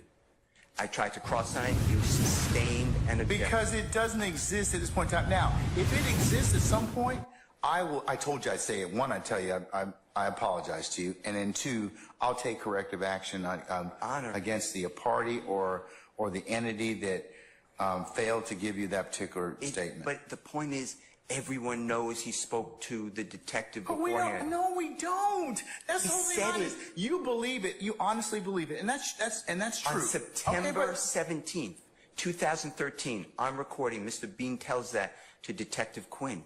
How is that far-fetched? Why would he ever say that? I lied to the other detective. Why would he ever say that? I mean, logic has to come into this courtroom at times. But you stop me from doing it, but you allow another lawyer make up that I'm stopping and starting a recording. And he says, well, I don't recall, I don't remember anything. Here's the thing, that's why probably Miss Love asked me to put it under seal for the time being, but I mean, I'm not saying anything, but if true, that's a pretty serious accusation. If true, I'll die right now. How about that, Judge Glanville? Your Honor, I object to this. I don't care about her objection. I'm speaking with the court. Your Honor, I object. I'm speaking with the court. Okay. I'm speaking with the court. Let him finish, and then you can state your... My point is, if you don't see what's going on, it's because you're not viewing it out of the lens of a juror. Mr. Steele, I can't do that. I have to be the referee. So the jury decides those particular issues of believability and credibility. Now, I'm not getting into the throes of war between you and the state. That's your business, and that is certainly nothing to do with a throw war. No, but I mean, it's your ability as an advocate. I told you before. That's your ability as an advocate. All right. What I'm saying is, you said in front of this jury, I was unprofessional. I am not unprofessional. You were wrong. I think at that particular point in time, given the totality of what happened, that's what the court's assessment was. Sir, I am... But it was wrong. It's a snippet in time. Mr. Steele, you're a very good attorney, but I'm a professional jurist, and you may not like some of the rulings that I make, and you may not... I'm a professional jurist.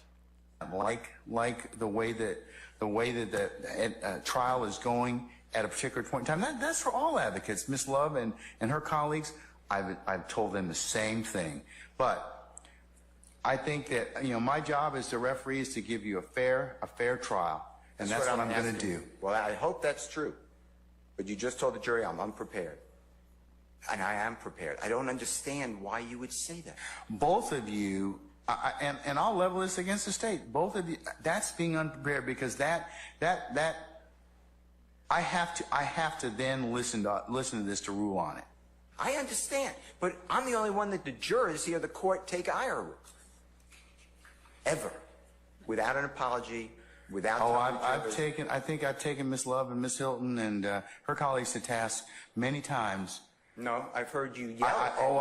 I've taken them to task as well. I've heard you say to her, "Stop interrupting me." That's taking them to task. The jurors never heard that. ever. So I ask for a continuing recusal motion. I know it's not in writing, but I assume that you're ruling on it right now. That's what you're saying. Well, one, you got to put it in writing, but I mean, I'll rule on it at this point in time. I'm going to deny the, I'm going to deny the motion, but you need to put it in writing if that's what you wish to do, and I'll appropriate. I'm also asking for a mistrial based upon your statements. I think I made that clear, but I'm asking for a mistrial. Okay, now, Ms. Love. I don't think it's a fair forum for Mr. Williams. Okay. And I don't want to ask for a mistrial, but I have no choice when the court is saying what it said, that I'm not going to repeat it in front of a jury. That's hurtful. And I'm not saying me. I mean, regardless of what I think of it, it's hurtful to Mr. Williams getting a fair trial. All right, Mr. Steele, in terms of you know, what I've told you all already, we're still going through the, you know, I told you all, both sides have told you. So this just delays the trial. I mean, where I've got to rule upon other things. Well, I made this motion. What the heck? What did he say? Wait, listen, hold on. I just noticed that. What did he tell him right there? Listen to what Glanville said. Whenever I made it. So in terms of, you know, what I've told you all already, we're still going through the, you know, I've told you all, both sides have told you. So this just delays the trial. I mean, where I've got to rule upon other things. Well, I made this motion. He didn't say nothing. He said, I told you all this. Yeah. Yeah. Whenever I made it, and I raised it, and you said we'll get to it. Yeah, but you know, it's timing. I mean, did you raise it when we first got in here this afternoon? Did you raise it yesterday? Did you raise it kind of so I could kind of take it at that point in time? None of you did. If I would have been told that there were going to be 3 additional jail calls, I could have raised it. The 2 others are already in. I didn't object. All right.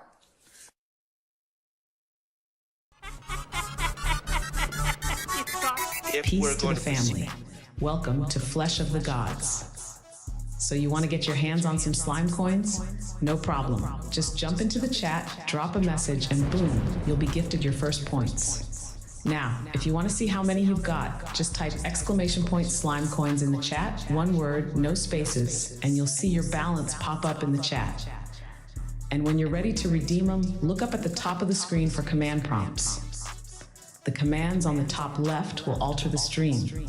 The commands on the top right will summon puppets. You can donate via Cash App at $Versatile369 or the PayPal link in the video description. Thank you for tapping into the most interactive live stream. Like, share, and subscribe for more. Your support is greatly appreciated. Stay fresh and stay blessed, family.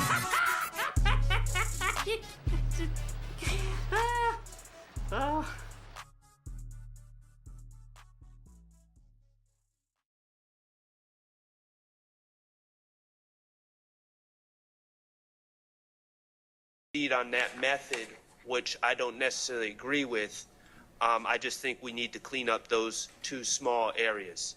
One area that has hearsay and one that has inappropriate argument of future dangerousness. How long have you had this particular recording, Mr. Shark?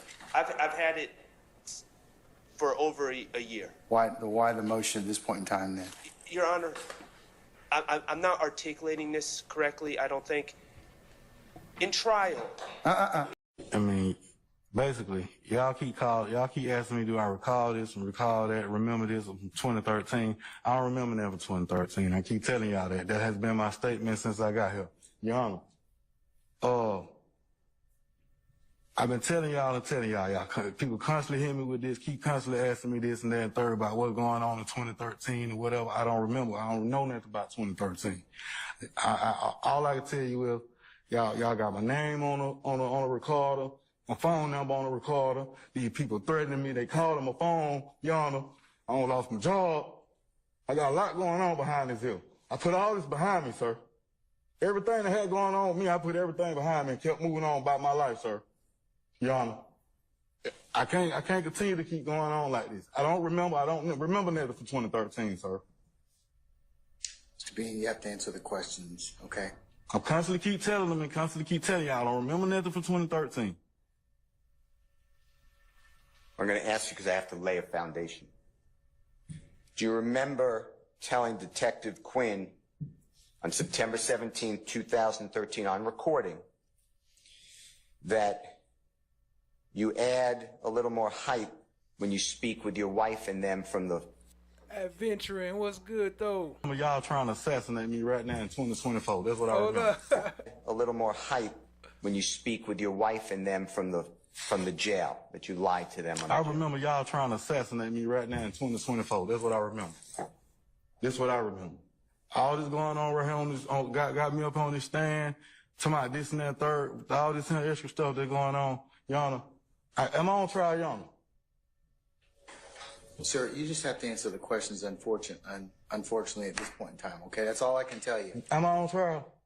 No, sir, you're not on trial. But you do have to, but you have been properly summoned here as a witness, and you're subject to examination until I release you. I never consent to do none of this, sir. I ain't signed nothing. My name ain't on nothing. They come get me. Y'all don't threaten to lock me up. Hey, I got a family too. I mean, come on, I done told y'all I don't remember that from 2013. Come with these conversations. Hey, you know, remember we was in front of the house? The conversation we had in front of the house before we went to the Kroger? Keep it 100, man. With yourself. I can't hear you, Mr. Bean. Can you take your mask off if you wouldn't mind? Keep it 100 with yourself, not me.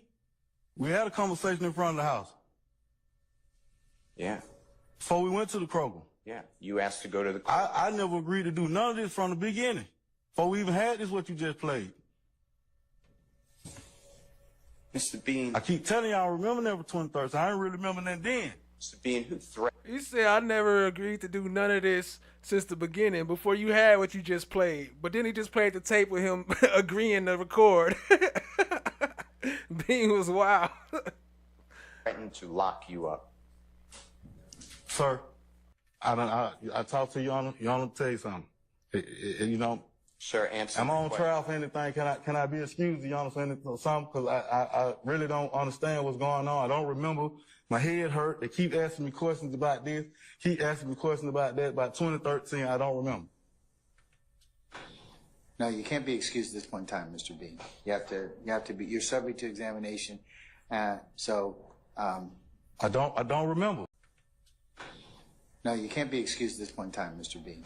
Hey, that's one of my favorite quotes of Glanville right there. You have to be. You're subject to examination. I don't remember. Who you just told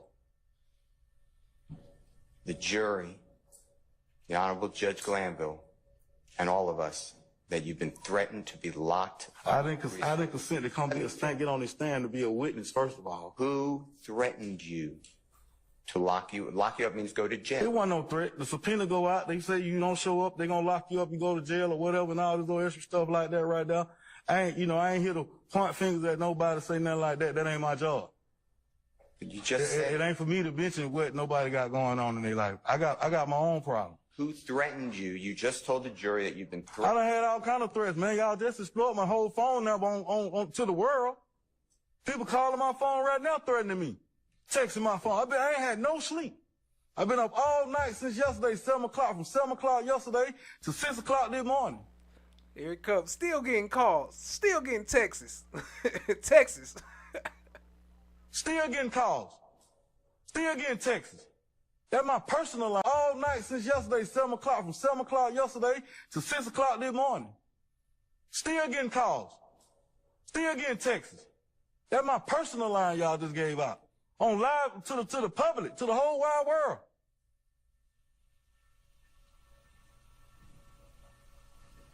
Who threatened to put you in jail, Mr. He's answered that question already, Mr. Steele. Let's move on from that. Do you remember telling Detective Quinn on September 17, 2000, put you in jail, Mr. To the public, to the whole wide world.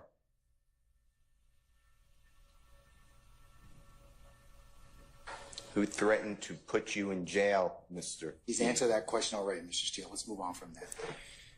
Do you remember telling Detective Quinn on September 17, 2023, that Joni Ford, what up, though? When speaking on a jail-recorded lines for your wife, I'm visualizing the story, trying to make it all one. You know what I'm saying? I ain't telling them a lot. A little shenanigan, be bold, blank. You remember saying that? Ms. Love already asked me 1,001 questions. I told her I don't recall nothing from 2013. I don't even recall the conversation really that me and you even had. If somebody else push up on me, ask me questions, let somebody else come. I give them a story too. Everybody gonna keep asking me questions, I'm gonna move on with my life, man. I ain't got time for these games. Y'all done assassinated me, man. Hey, it's about time for some actions now.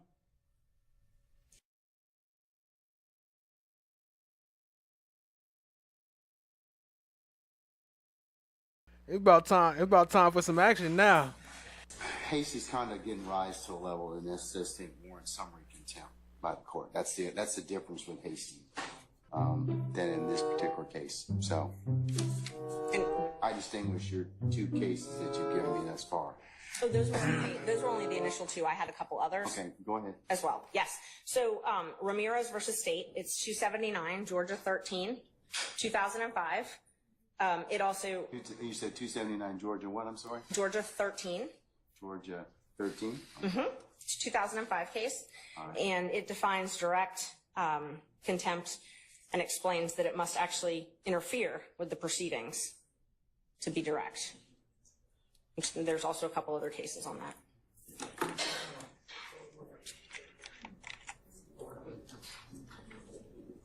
See, but you all... Look, he talk about he a professional and talk about how long he been doing being a judge and all this. I've been doing this all my life. I've been judging. So you've been doing this your whole life, locking people up for contempt, and you don't know the difference between the two contempts, between criminal contempt and what is it, civil contempt? But you a judge though, locking people up for contempt, and you don't know the difference between criminal and civil? They have to come school you? What kind of sense is that? But you the chief judge. Covering under, let me see. I'm sorry, Judge? Hold on. Just a second. Pardon me. Correct. The trial court has the power after conforming the contempt door to opportunity to speak in his own behalf, announce punishment summarily and without further notice or hearing. I already did that, Mr. Steele. He's already told me. I already gave him the opportunity to do that. So we had that conversation this morning already. So. And Judge, so there's a couple different issues. First, the question is whether or not you need to have that hearing now. I know you're saying that you had the hearing earlier, but regardless, he was entitled to have an attorney at that point, and he didn't have one. So the question is initially whether or not you even need to hear this now. And some of the cases I've cited, along with some others, say that a summary proceeding is not necessary in a case like this. And the best evidence of that is the trial has continued. It has not stopped this trial. So for you to hold a summary hearing of direct contempt, the court has to be able to state how this interferes with your ability to administer justice in this case. I can tell you because it is a violation of the sacrosanct nature of the court's ability to hold ex parte conversations without those being broadcast to other people. And as a violation of the sacrosanct nature of the court's ability to hold ex parte conversations without those being broadcast to other people. So it's a violation of the sacrosanctness of the court to hold ex parte meetings that you wasn't supposed to be having in the first place? Is that what you saying? Your illegal meeting? Idiot. And as to how that information was disclosed, that's a real problem. That's why it's of such an issue for the court at this point in time. Judge, Mr. Steele has a right to make a motion like this. If there were ex parte, he does. I'm not saying anything, but but he's kind of put himself in the particular position he's in. No, Judge, I don't agree. I believe that I'm going to disagree with you, okay? I believe that the court has put him in that position. No. He cannot be held in the law states, McClarity, which I cited to you earlier. And it's true that direct summary contempt, which arises in the presence of the court, intends to scandalize it and or hinder, obstruct the orderly orderly process of the administration of justice. Yeah, YP, that was high, guy. I got that clip at the end. I'm so high, I'm about to fall asleep on y'all ass. Yeah, that's Bean. The preservation of order and decorum in the court is exempt from due process requirements of notice and hearing. That's even Moody, goes back to 1974. So I believe that Mr. Steele's, he can file whatever motions, but his particular actions in this case, I just want to know who told him this. That's all. I'm not asking him to release or otherwise tell any conversations, but I just want him to tell me that. And Judge, so that's what you want, but that does not conflate to a contempt. Your desire for him to answer your question does not mean that you have the power to hold him in contempt. So you can come into court, Mr. Merton, and not answer a question of the court and not be held in contempt? If it's a question that the court is not permitted to ask, yes. Okay, well, this is a question the court's permitted to ask. Well, this is a question the court's permitted to ask. How, Sway? It's our position. If we had a hearing, we could... In contempt? If it's a question that the court is not permitted to ask, yes. Okay, well, this is a question the court's permitted to ask. And it's our position. If we had a hearing, we could explain to the court why he is not required. First of all, the court accused him of eavesdropping. That is a crime. He has a Fifth Amendment privilege against answering those questions. Rule 1.6 protects all confidential information that is gained not from your client, but in representation of your client. He has the ability to protect that information. But we don't even need to get there because he can't Your Honor. be held in contempt, and you can't threaten him with contempt for yeah, oh, no. Yeah, oh, no. presenting a motion in good faith. He presented a motion in good faith that he believed there were ex parte communications. You are a witness to that because it's my understanding that you were part of those ex parte communications. They can't be ex parte if you weren't part of them, by nature. Okay. Well. You have to be involved. Therefore, you have to be a witness. So you are a witness. You cannot also But you got the information. But here's the thing. You got the information allegedly from an improper methodology. I'm not saying that he eavesdropped. Okay. I said that one. So now he an investigator too. And listen to this part. I'm not saying he eavesdropped. What I'm saying is either he eavesdropped. Like, wait, what? One of the things is you got the information allegedly from an improper methodology. I'm not saying that he eavesdropped. Okay. I said that one of the things is it's either one of two ways. He either eavesdropped, which I don't believe he did at all. Saying that he eavesdropped. Okay. I said that one of the things is it's either one of two ways. He either eavesdropped, which I don't believe he did at all. I don't believe that for a minute. But I do believe that somebody did tell him what was the sum and substance of the court's conversations, and that would not be permissible. Judge, let's just back up for a second. He makes a motion because he has reason to believe that there were ex parte communications made. The court has a duty, if there are ex parte communications made, to alert counsel. He shouldn't have had to learn it from wherever he learned it. I think that he... Right. He shouldn't have to learn it from Officer Brown. What up, late night? Appreciate you joining. Caused that particular circumstance. I think that he had a conversation with somebody and he got some information that he shouldn't have had to begin with. So, Ms. Merchant, I'm of the opinion I'm going to stand on my ruling at this point in time. I'm going to hold him in contempt. So at this point in time, is there anything else you want to tell me? Yes, Judge. There's quite a few other things. So first of all, we would ask for you to be recused from this case because you are a witness necessarily. It cannot be an ex parte proceeding without you being a witness to this. So you are a witness to this proceeding. Therefore, yes, to the contempt. To the contempt. You are a witness to the contempt. So you have now, and if it's criminal, which is what you're saying it is, Mr. Steele is entitled to all the same due process rights that Mr. Williams and every other defendant in this courtroom is entitled to. He's entitled to those. One of those is to have a fair and neutral judge decide his case. One of those is to have a judge who is not also a witness in the proceeding deciding whether or not he's in contempt. This needs to be heard by a different judge.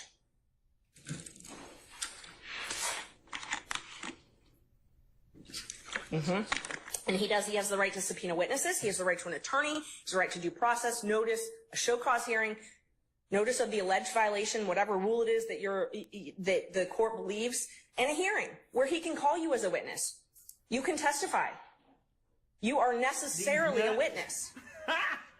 You can't, for it to be ex parte, you have to be a witness. It can't be both ways.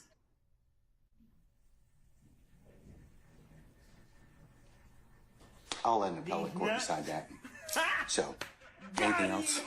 No, we'll file a notice of appeal. Okay. And we need to have the order reduced in writing as well. I'm going to do that right now. I will state for the record at this point in time that Mr. Steele has in fact, or has filed, and I will note this as part for the record in this case.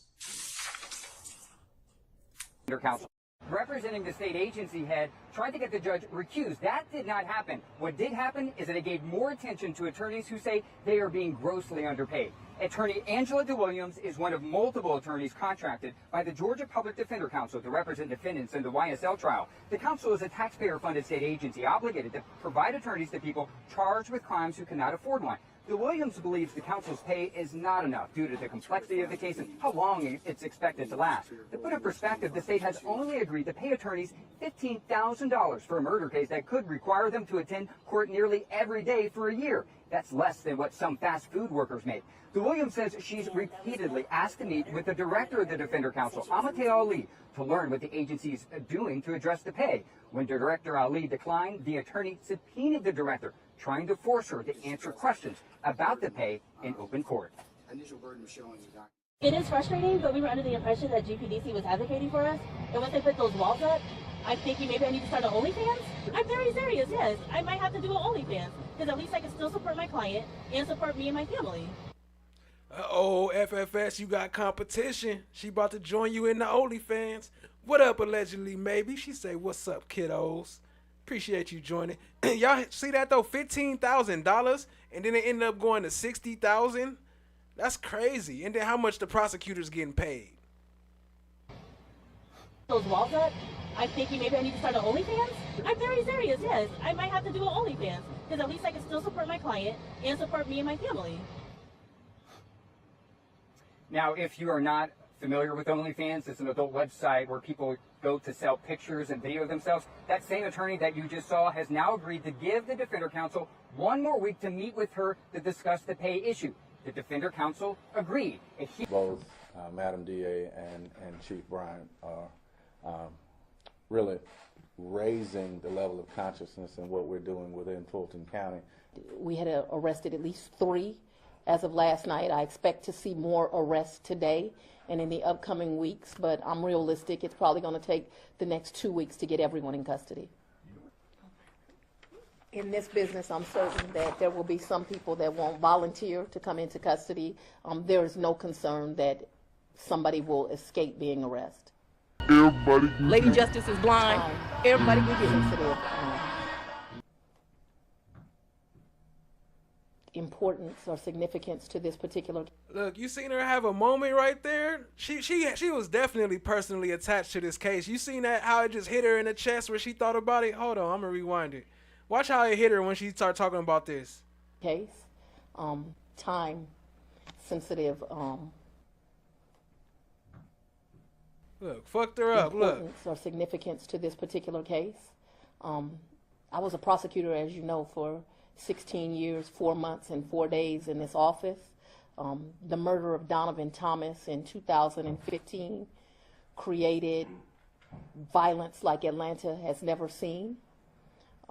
It was a goal of my predecessor and any person or prosecutor in this office to make sure that that family received justice, because everyone is entitled to justice.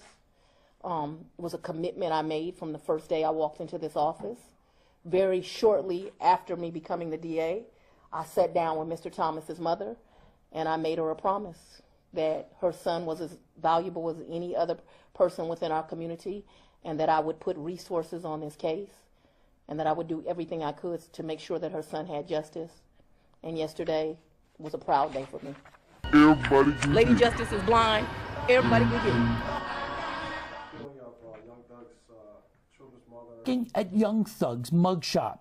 The Fulton County District Attorney claims the rapper, whose real name is Jeffrey Williams Jr., is part of a gang that used violence, drugs, and even murder to make money. Williams is one of 28 suspected members of the Young Slime Life charged with racketeering. He also faces criminal street gang charges. The 88-page, 56-count indictment lists more than 180 acts YSL members allegedly committed going back to January 2013. Look into I would like the court to look into the appropriateness.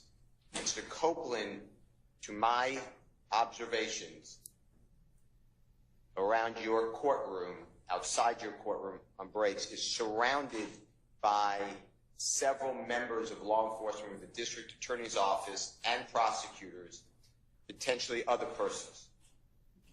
I don't know why a sitting witness under oath is in a room with prosecutors during breaks, mornings, afternoons. It's totally inappropriate. There are people who are... Cat must be talking about when Merchant there, every time Merchant there, Love don't say nothing. She be scratching the back of her head. are in your court's door. There's a double door where the court sits to its right that aligns with the witness chair. And I noticed people standing there in law enforcement while Mr. Copeland is testifying. He's making eye contact with them. I don't know if they're his brother. My point to you is this: what gives anybody the right to surround a witness? He's not in custody. And bring a witness. I'm sure Mr. Copeland didn't say to the prosecutors, I don't know this, Your Honor, so if you think I'm wrong, then just strike it from your memory. But I'm sure he didn't say, hey, you guys want to hang out in this room a little while? So I believe that he is being led on a tether by the prosecutors, and it is coercion. It is inappropriate. Y'all go sub up to Rock Solid TV. And why would anybody not be recording everything he said? And why do I have to get it in drips and drabs? So I am objecting to the tactics of the Fulton County District Attorney's Office and whomever else they may have employed with a citizen, regardless of what the court may think of him or the prosecutors think. I don't have any thoughts. So please don't put that in. Please don't put that in the ether. Okay, but that's what you just said, sir. Ether is okay. The court wouldn't do it. I wouldn't do it either. So why is it happening? Please don't put that in the ether. Okay, but that's what you just said, sir. Ether is okay. The court wouldn't do it. I wouldn't do it either. So why is it happening? See, I have no interest other than I'm a referee. Well, you're the referee who spoke with the witness without my presence. Mr. Steele, we're not gonna get into that right now. Well, okay? my point is, how is he being treated here? And why don't I have all this? And why is this going on? What an unfair trial for Mr. Williams. Think about it. If you were accused, Your Honor, and the judge met with this witness, with the prosecutor, and you sat next to me and Mr. Adams, you would say to us, what kind of case is this? Now he's being surrounded with all this law enforcement. My point is, Your Honor, we're going to object that this. I'm not going to be interrupted. Mr. Steele, hold on. No, but you're Mr. Steele? Mr. Steele? Yes, sir. What? Okay. I want to finish. I'm making a record for the court to understand. Well, Mr. Steele. I've never been interrupted in a court except for this one. You allow. Well, you know, but the challenge is in this point in time is that some of the things that you have said at certain points in time are not appropriate. It's not true. Okay, well that's the court's. The court is wrong. Well, you know, you have, everybody has an opinion, and it can certainly be reviewed at the appropriate time. But finish up so you can go ahead and make your record. Interrupt anymore about a prosecutor or anyone. This is a record. This is important. Okay, but it's your allegation and assertion, sir. Okay, so. Well, we don't know that. We don't know whether or not they're true. Going on every time. Let me find out. Adventurous said the initial offer was 7.5 thousand, not million, thousand. 7,500. Copeland comes in the courtroom or out of court. He's escorted by a DA's office investigator. You see that? This court is observant. You're not just sitting there in a cloud. You see exactly what's going on. You hear the prosecutor tell you, we were in a room with Mr. Copeland and he said these things. Why? Okay. Why do I have to bring it up? You should be bringing it up. This is crazy. This is like communist Russia. Mr. Williams is having the worst trial. So I'm moving again. This is crazy. This is like communist Russia. Mr. Williams is having the worst trial. So I'm moving again to stop intimidating the witness by the prosecution, leave people alone, and stop accusing. You've allowed the prosecutor Love to accuse me of misconduct. Oh, but you've also accused her of hold on. You have accused her of misconduct as well. And remember what I told you about your professional response. Remember what I told you about your. And she's going to take me down as opposed to you. So when I start talking, stop talking, please. Okay? I'll let you complete your record. Okay? I understand the one already talked. I got it. All right. Okay. All right. So I told you, several times before, I told you and your colleagues, remember your professional responsibility. And let's not make this an ad hominem issue. I don't believe that either one of you are trying to do anything that would subvert your ability to practice law. So, but.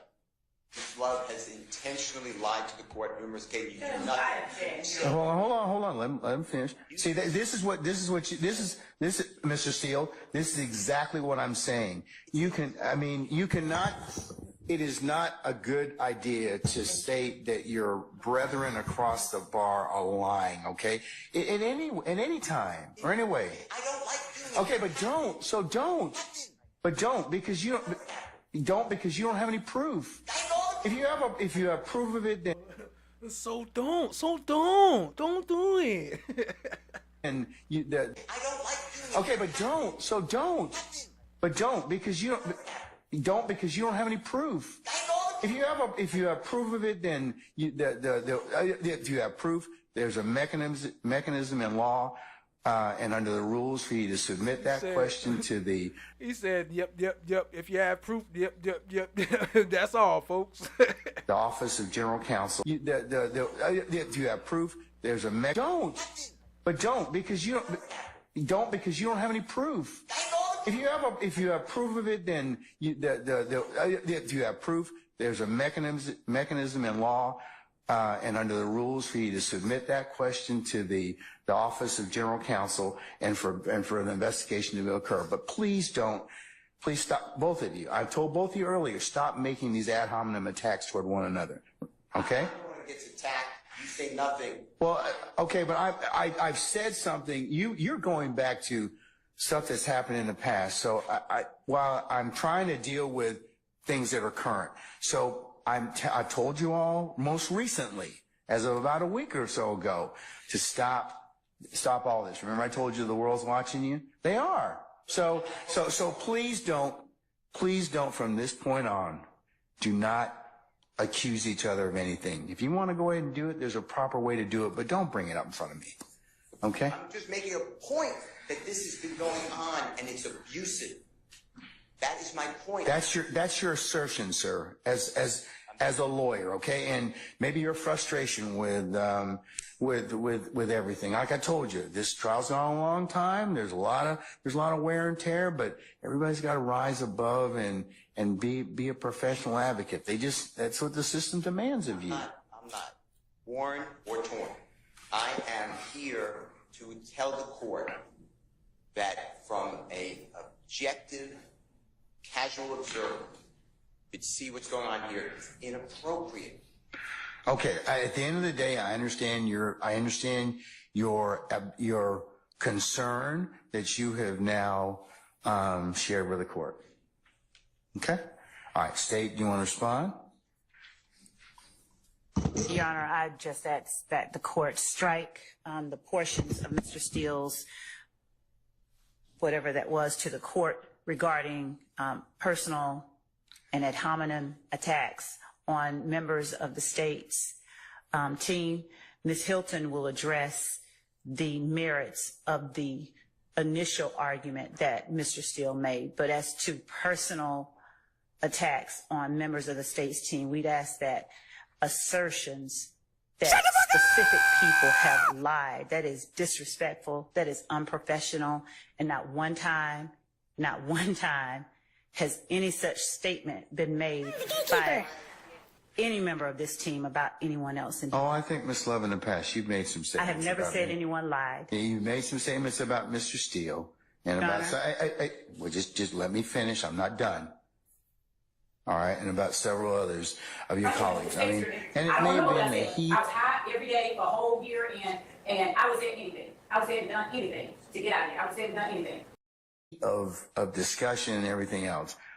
Like I said earlier, there's enough blame to go around for everybody, all right? So, but can we kind of stop that and draw things kind of forward? I've had 2 or 3 conversations with everyone about their obligations as professional advocates under the rules. Redactions, and the court ruled that we were allowed to get into this because it was a matter that Yeah, you just can't talk about just general fear. It has to be related to one of those and he two talks things. about it in the. All right. I did rule upon that already. All right, anything else, sir? I filed a motion in limine. We had good conversations. We had all the cases. Peace to the family.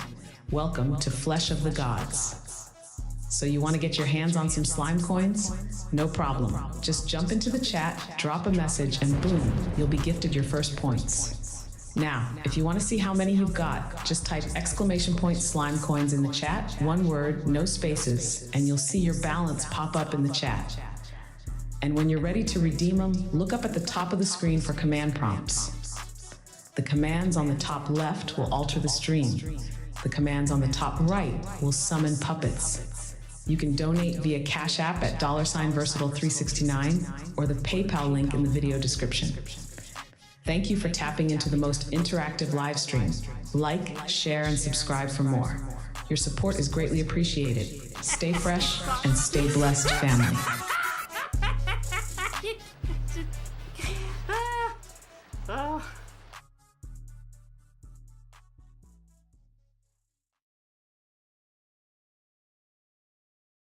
Gave you all the 8 cases, I believe, and then the state asked one question.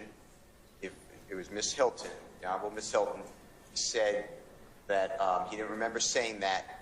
Asked another question about fear. I asked approach. You said move on, sustain the objection. I don't know how it's now going to be played, and I'm objecting to it. The court has ruled, and it is character evidence, and they took out it. The matter is bad enough putting it in. But the state has redacted. I'm objecting. The only part, after he said I could get killed for this, he said, but this has nothing to do with Jeffrey. I don't know how.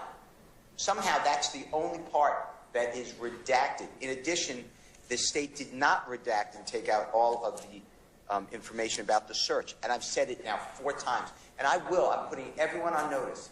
And I'm not saying you're going to grant it, because I heard what you said earlier. You're not going to grant a mistrial. But this is out of control. This is an out of control part by the state. They constantly are ignoring the court's rulings. So I'm objecting. I put it on the record now, and then whatever happens tomorrow happens. I understand you could deny it. And Well, I hope it won't come up. It won't come up because you do need to trim out that, and I trim out those particular things about the search of Mr. Williams' home. Well then, you know, here's the thing. Why don't you all get together and make sure that it's done and you see it? Your Honor. So, Mr. Steele and I have had a number of conversations about taking out the part of the search. Okay, let's break it down. So the search of the house.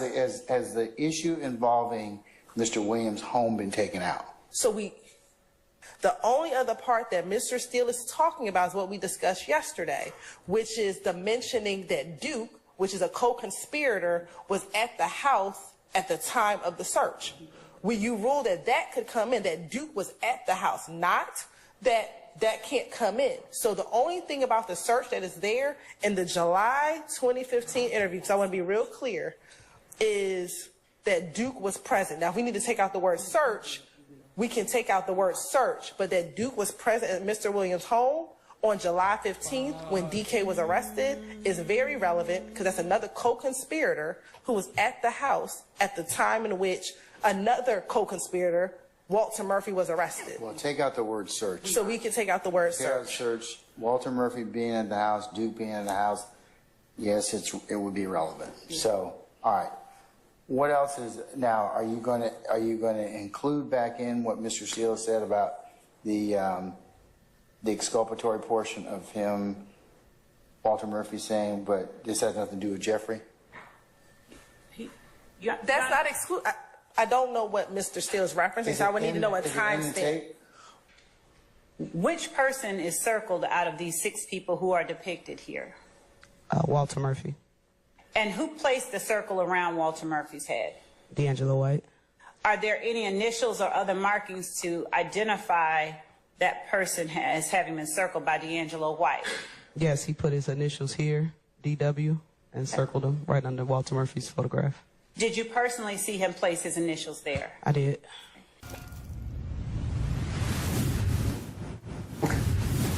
Your Honor, I apologize for interrupting the state earlier, but the state can talk the ears off a donkey. This continued filibustering has got to stop. Judge Glanville.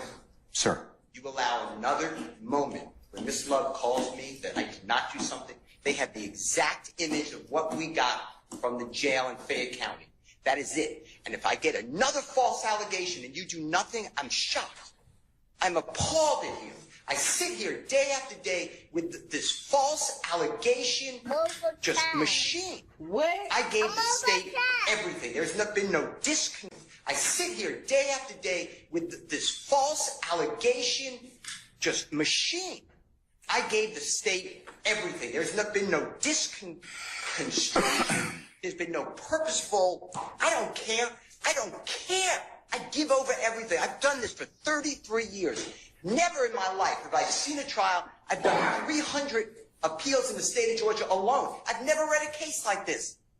Judge, I gave them everything I had. I waited. I was at my office till 8, after 8 last night. I waited for their investigator to come by. I handed him an exact copy of thumb drive. They have everything that we got from the Fayette County Jail. There's been no deconstruction. There's been no purposeful exclusion. This is not the first time. Okay. And I apologize that I'm getting tempered, but I've never been treated like this. You talk about professionalism every week. Professionalism is lacking with one lawyer here. It has never been. I don't even like coming to court. I used to love this. I would die for what we do. I used to say, I'm dying. I would die. I couldn't choose a better profession. If I had litigated with Miss Love, I would. Your Honor, could we strike the hominem attack? No, I'm speaking. Really, could we strike that? Okay, everybody, calm down. Everybody, both of you, please be seated. Judge, I'm not Both done. of you, please be seated. You have to do something. You have threatened me with contempt. You have threatened me with jail. If you go back in time, we can just start in voir dire. Jury after jury, you did individual voir dire painfully. Miss Love would come in and say that juror was crying. It was not true. You would say that's not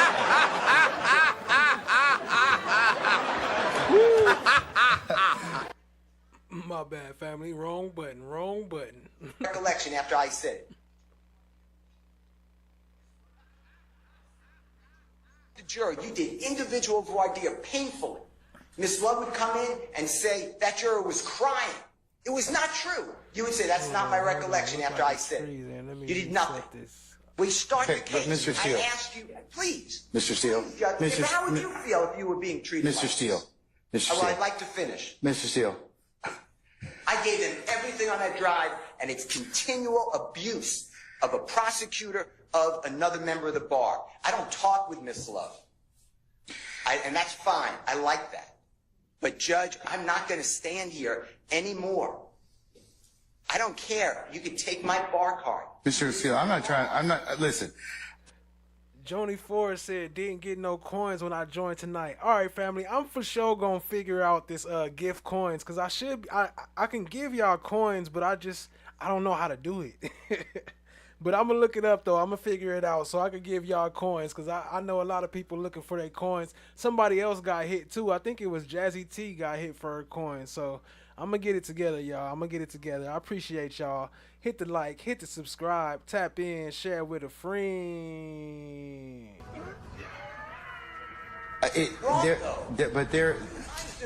Mr. Williams, you know, to me, this is an innocent man. You talk about, Ms. Love said there's a man in the Fulton County Jail who shouldn't be there, Mr. Copeland.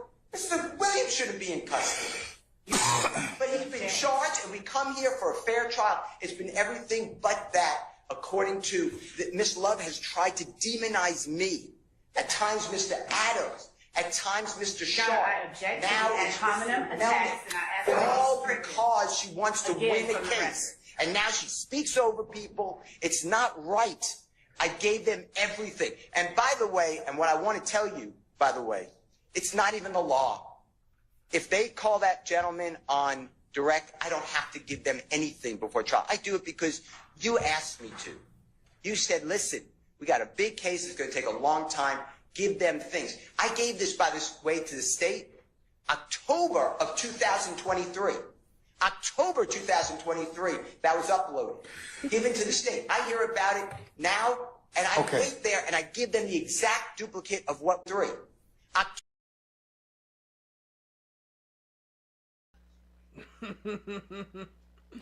This was that day too, and all this time, it was this guy right here. I think this was him. I still ain't. Some people say it was. Some people confirm, but I ain't had an inside confirm. But that's Deputy Brown right there, right? And look at Brown looking at Brown.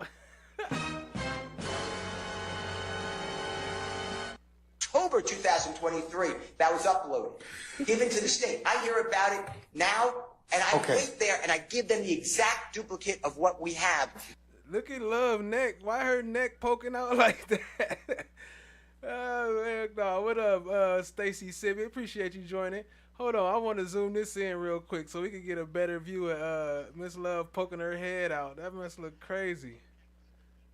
Look at her.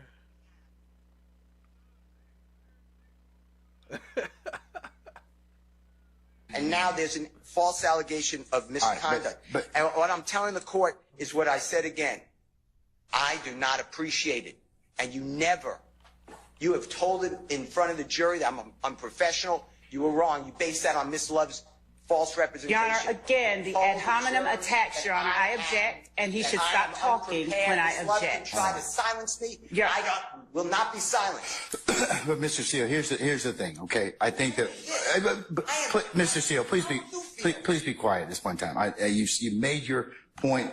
You made your point at this point in time. Both of you, please be seated. Please be seated, sir.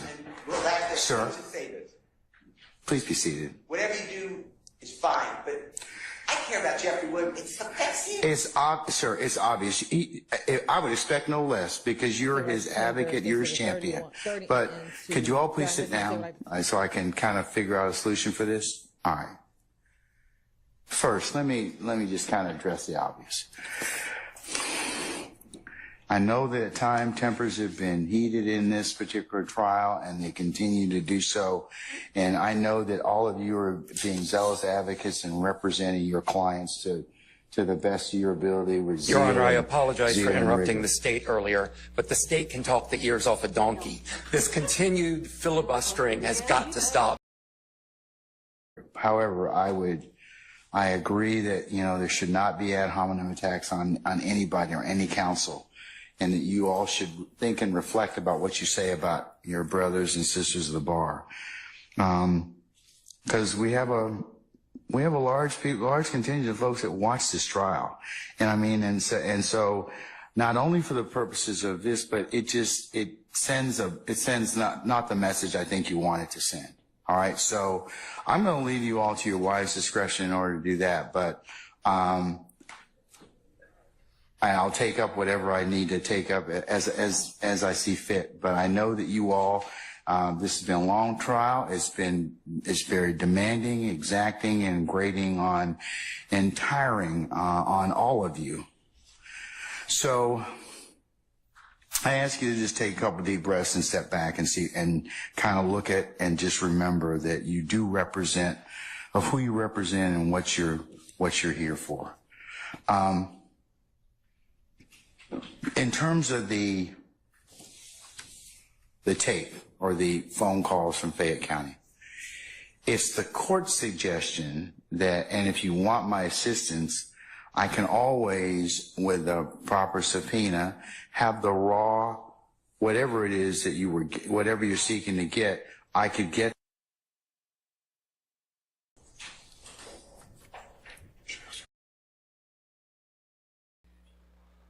I don't know what's up with the slime coins. It's looking like what, Watch the Rise took a break or what? Let me see. Shout out to Stacy Sibbett being a member for 2 months. Lady Justice is blind. Ain't no way. It's only 2 months. That's what YouTube He's say. filed a motion to set aside It might be 3 if you was gifted your first month. the contempt. He's filed a motion for a superseded bond, and he's filed a notice of appeal, all of which I will include as the next court's exhibit in order. But I'm reducing the contempt to writing. And I mentioned earlier, he can purge himself of the contempt just by telling me who it was, and he can do that this evening. He can do it right now. He can do it at any point in time. If not, I'll revisit the circumstance on Friday. And Judge, we would ask that you grant the bond. At this point, grant him a bond on that issue. You don't get a superseded bond on a criminal contempt, though. You can grant him a bond. No, you don't get one on that one. The civil is the one that you can hold him until he complies with the order. And I'm sorry, I think in just the case law on that is in Ray Hughes. Hold on. Fuck you. You don't get one on this. No, you don't get it. No. Hold on. You don't get a supersedious on that, on a criminal contempt. Respectfully.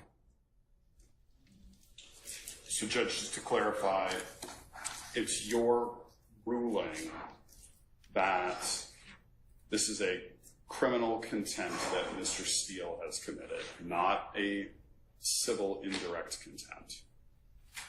That's correct. The judge, that's the reason I'm asking is because the N. Ray Hughes case, which is a 2009 Court of Appeals case, 268, Georgia Appeals 66, lays out the distinction, as does the Ramirez case. There's a case that, in fact, I'll do you one better, sir. In fact, there is a recent pronouncement out of our appellate courts. Well, Judge, I think I'm addressing a slightly different point of law. It is. Hold on. One second.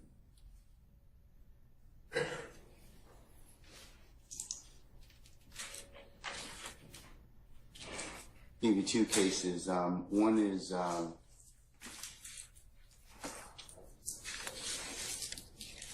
it's Untema. It's UNTEMA versus Smith. And that's 371 Georgia Appeals 19.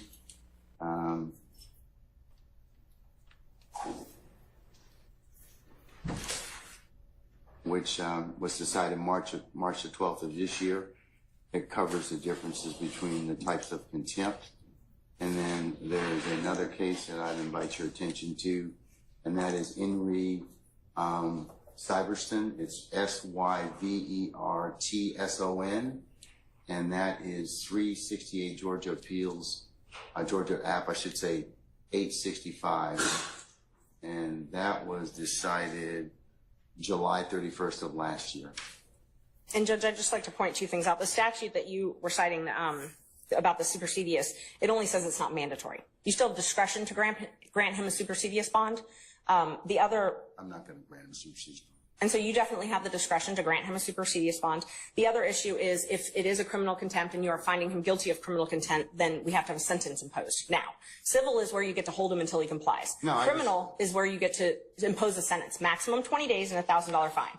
So if you're going to incarcerate him under a criminal contempt, he's got to be sentenced. Well, his contempt is as long as he, when he tells me what Cat said, "Watch is on a comfort break." Facts. Where you at, Watch? What the basis of the conversation was. Who? I didn't ask what, but he tells me that. Then I can certainly. He purges himself of the contempt. Then that's civil, Judge. That's civil contempt. That's civil. Judge, and that's the. Respectfully, I would point you to In Re Hughes, which. Look at this dude. Don't know the difference between civil and criminal, huh? But you a head judge. Stands for the same point of law. Civil contempt impose punishment as a means of coercing future compliance with the prior order of the court. Here, the prior order of the court presumably is that you have directed Mr. Steele to answer the question, to disclose the information as to who is his source for knowledge of this ex parte meeting that occurred earlier today.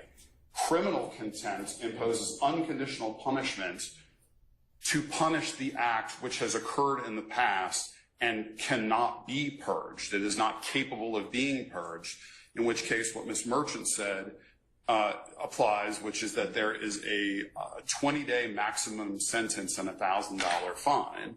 It is, for all intents and purposes, a misdemeanor offense, Judge, which is why the enhanced due process protections apply to that. Now, Mr. Steele has indicated to us he does not believe that he can answer the question without violating his duty of loyalty and duty of confidentiality to his client. So he is being placed in a position where he's either going to jail or he's going to commit an offense that will put his license to practice law at risk. And that is an untenable position to be in. And Mr. Steele is a zealous advocate for his client, and he is simply trying to protect that duty of loyalty and duty of confidentiality, because if he answers your question, it is very reasonable to assume and likely that he will be facing a bar complaint that could result in a suspension or in the loss of his license.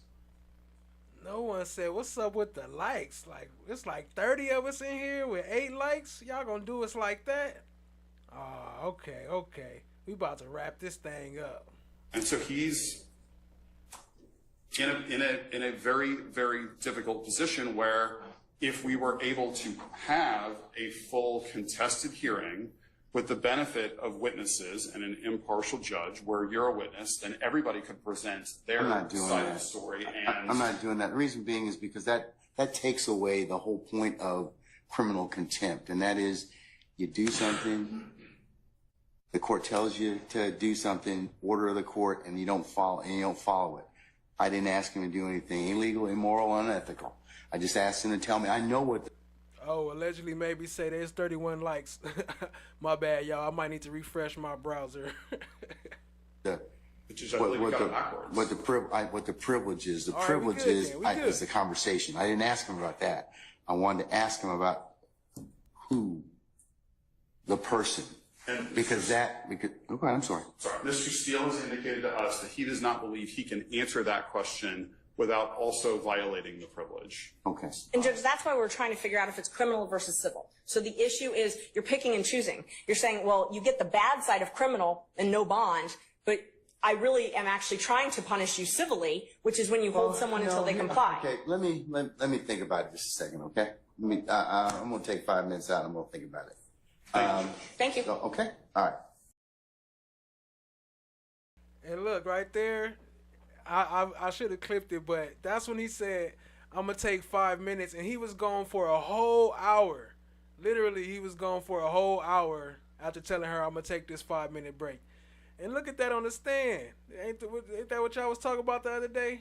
Who was that brought this up the other day? When he was looking at the watch. Oops, not the watch. Oh, snaps.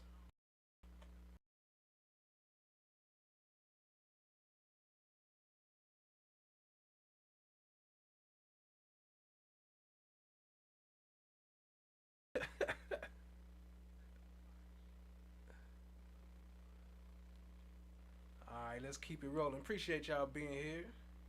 Don't worry, I'm sure he'll hear the chair squeak when the watch comes back. Okay, make sure this thing's still rolling. You all are really getting yourselves cross purposes at this point in time. Sir, I'm telling you, you are at this point in time. You made some things out of nothing.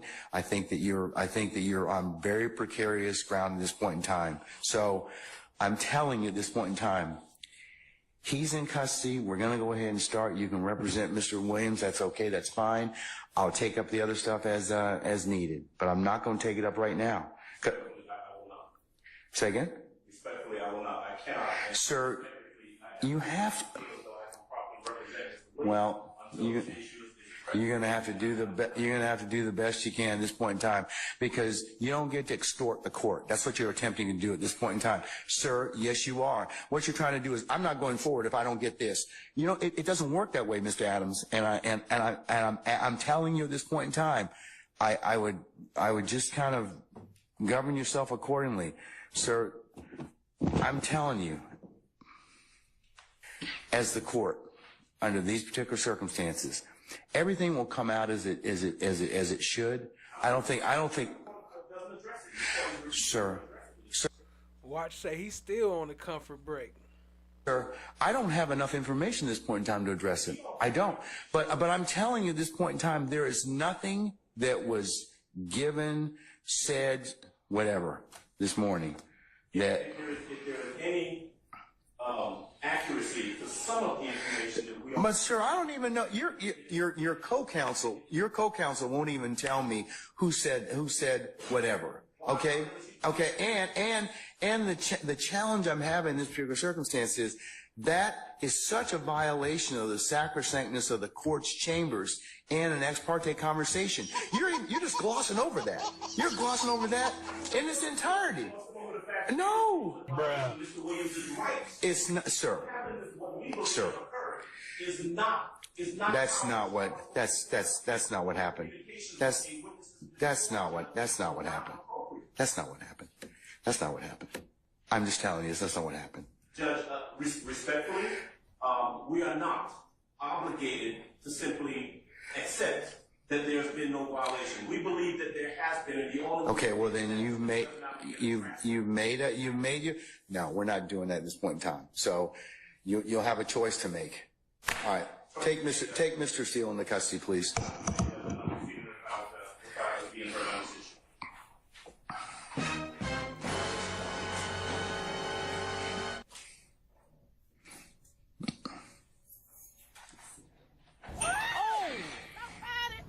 We need some milk.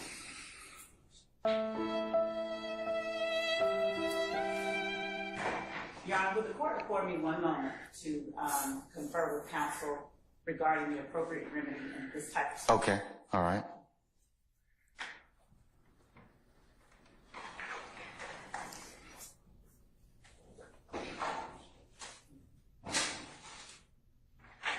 May I say one thing, Your Honor? Yes, sir, you certainly may. Mr. Williams does not wish to go forward without me being. Let me put some respect on y'all likes. Y'all got the likes up. I appreciate y'all. Shout out to Adventure. Appreciate you and allegedly maybe pointing it out. Appreciate y'all. Here you are removing me against his will, my will. You're taking away his right to counsel. And you're conducting material parts of this trial without me present, and I can't learn about it by watching online. So for that reason, additionally, I asked for a mistrial. And I assume you deny, but I'd like you to deny our motions for mistrial. You denied the other people. I've denied your motion, but I'll certainly take that under advisement, sir.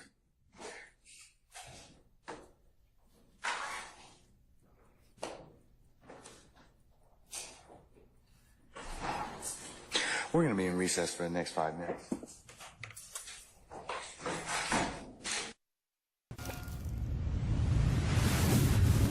Go ahead. The way I understand my constitutional obligations, pursuant to the 6th and 14th Amendments of the United States Constitution, the corresponding sections of the Georgia Constitution, I'm required to make a full and complete statement to the court. For the record, and if God forbid this goes up on appeal for the appellate courts or another tribunal, commission, or administrative body, I was told, based upon information and belief, that when we arrived at 8:30, 9 o'clock today, We did not come into your courtroom until almost 11:30.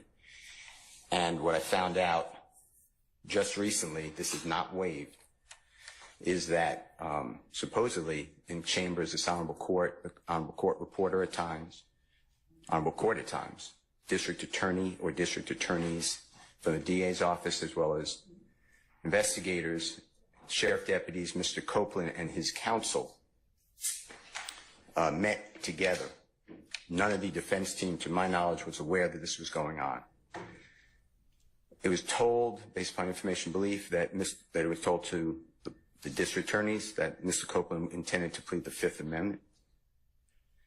Then I was told, based upon information belief, that Adrian Love, the lawyer for Mr. Copeland and this court, were together, and Ms. Love made representations that John Melnick supposedly spoke with some attorneys for the accused and wrote an email to Ms. Love, to Adrian Love, stating that Mr. Melnick does not represent the witness, and that Mr. Melnick wrote an email saying F you, and then somehow that email was CC'd.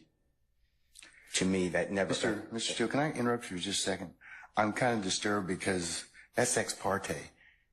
All that was an ex parte conversation. How did you find out about any of that? Well, I'm disturbed too, and the reason I'm asking you a question. How did you find out about it? I'm going to answer you the question. Okay.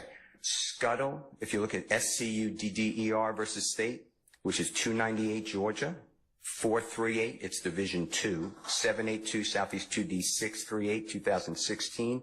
Our highest court says when a court meets, because Mr. Copeland comes in, meets with the court supposedly made statements, which I assume is somehow accurate based upon what you just said.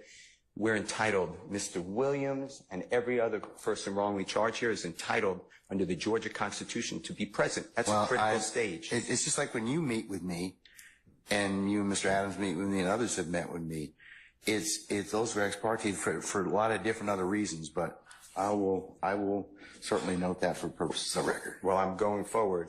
What I was told was that Mr. Copeland said... And you haven't answered my question yet. I'm not going to answer that question. You're not? No, I will not answer that question. Why will you not answer that question? Because I want to make sure that what I say is accurate, and I'm not trying to... No. I'm asking you, how did you get this information? I'm not telling the court. What I'm saying is based upon information... Okay, well, listen, if you don't tell me how you got this information, then you and I are going to have some problems. We can have... I have problems right now. Okay, I know. Look, I don't want to know about your problems, okay, at this point in time. All I'm asking you at this point in time is, how did you come upon this information? Look, if the case gets reviewed, the record's going to be available for our appellate court and for whatever reason. But it's disturbing that how somehow you have surreptitiously gotten information in regards to the court's private ex parte conversation with a party.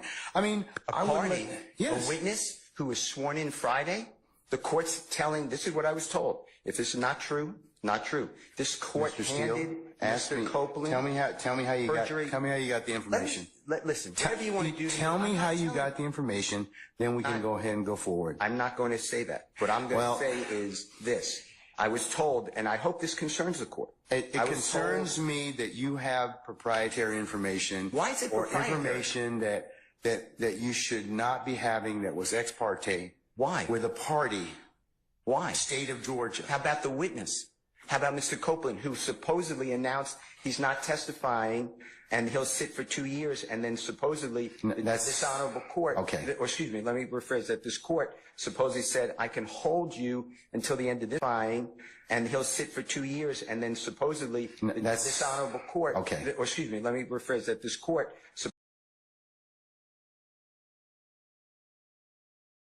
These nuts. Got him. Got him.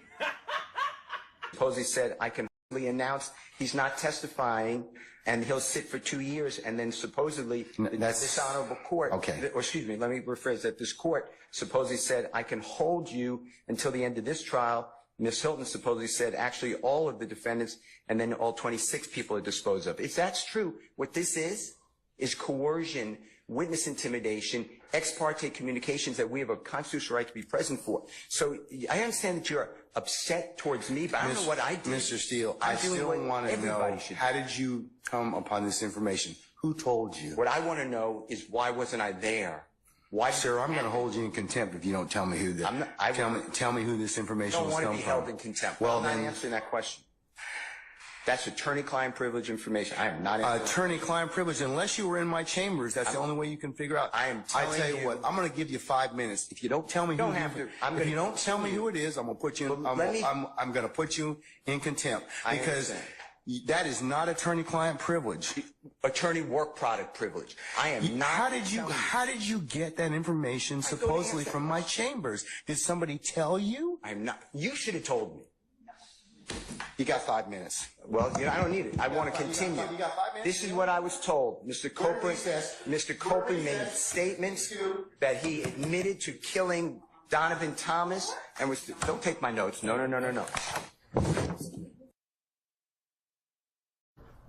Sergeant Brown, is everybody present? Needs to be present? All right. Thank you for your patience, counsels. The court's had an opportunity to reflect, and Mr. Steele, if I could ask you to take the podium, please, as well. Now stand next to your attorneys.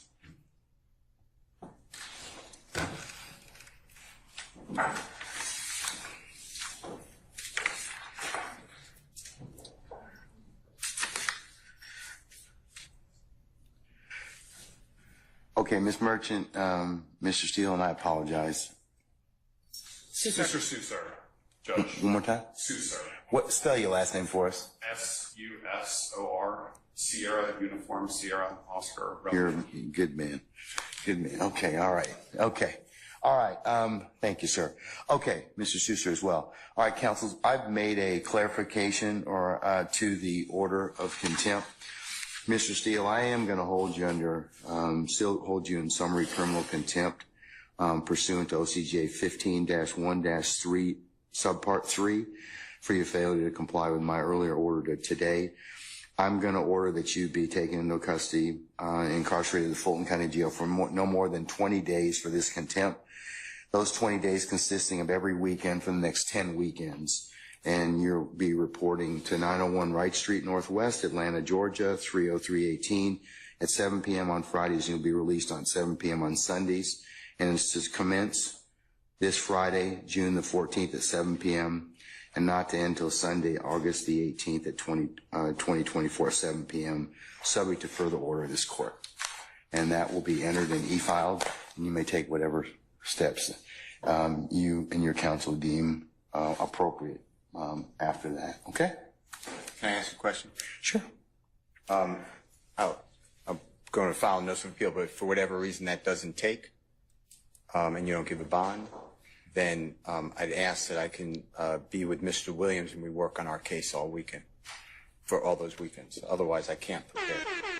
I speak with Mr. Williams all the time. That's up to you. And, sir, be with Mr. Williams and we work on our case all weekend, for all those weekends. Otherwise, I can't prepare. I speak with Mr. Williams all the time. That's up to you. And, sir, I will, if that comes to pass, you have my support. I will talk with our sheriff and we may be able to make that work. Okay, if that should occur. Okay. All right. Okay. All right.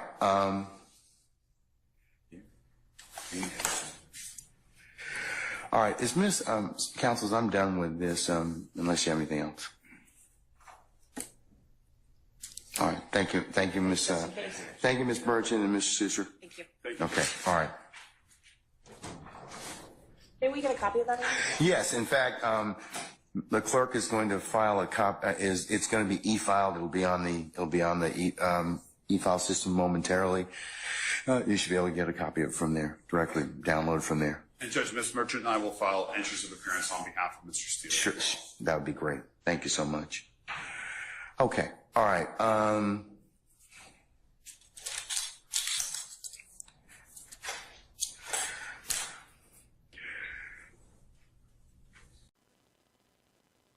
Can I get the water or something? I'm so high right now, y'all. I'm about to go to sleep on y'all ass. I ain't gonna tell you no lie. Yeah, Yes, you may. We're gonna take a break soon. Hang on a minute.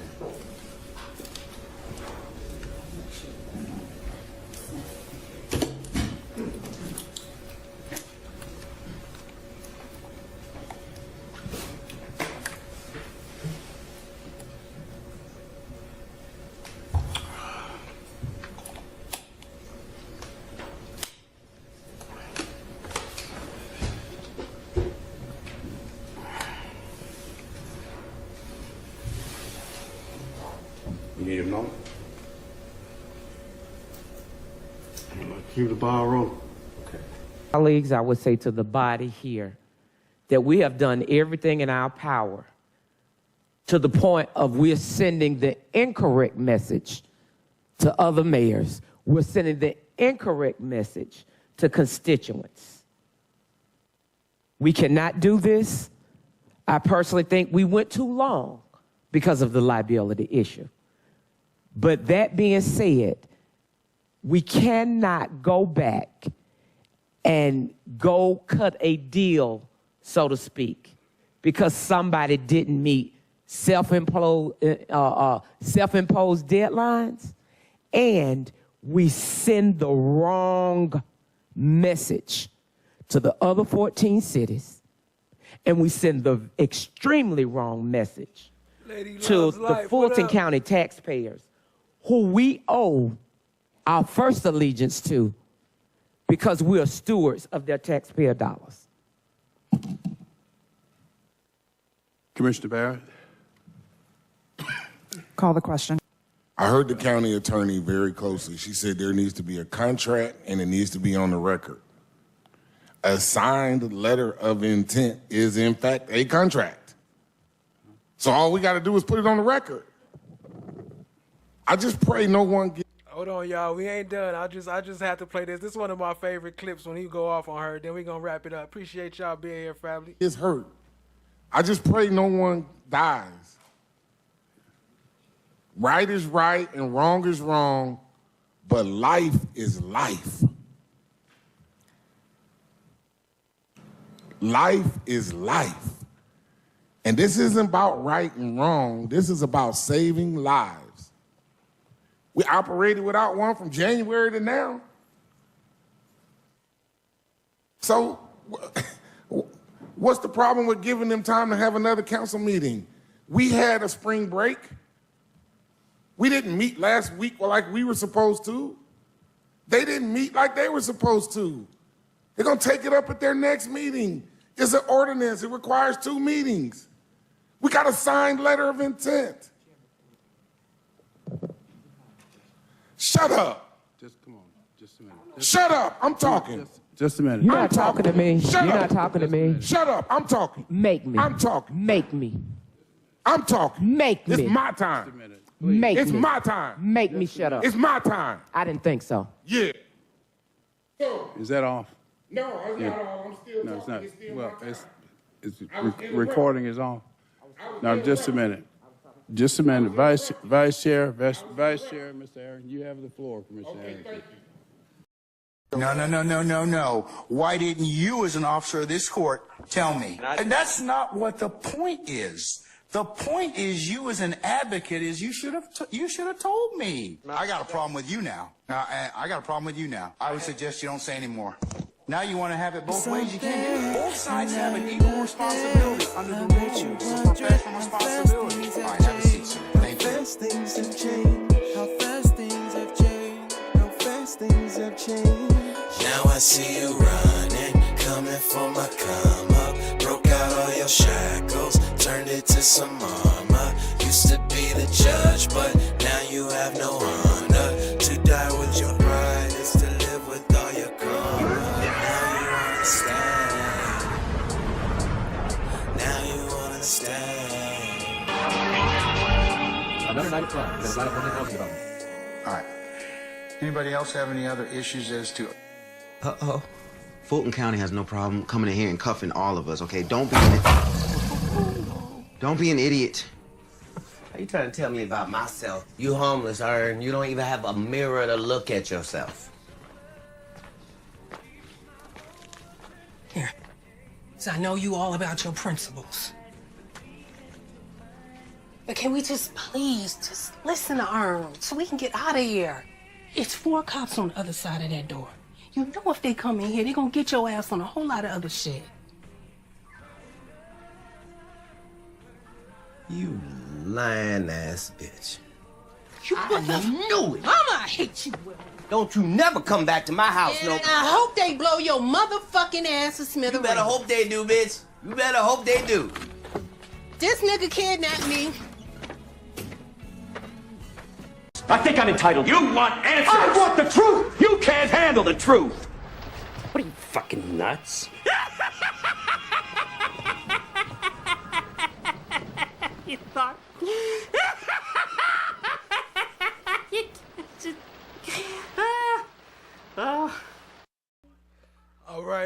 All right, fam. That's it. The link is in the chat for the late night, and then for those who don't want to click it, I got the redirect set up so we could go over there and hang out, get the late night on. Appreciate y'all being here. Shout out to everybody in the chat. Joni Ford, No One, appreciate you. FFS, appreciate you, family.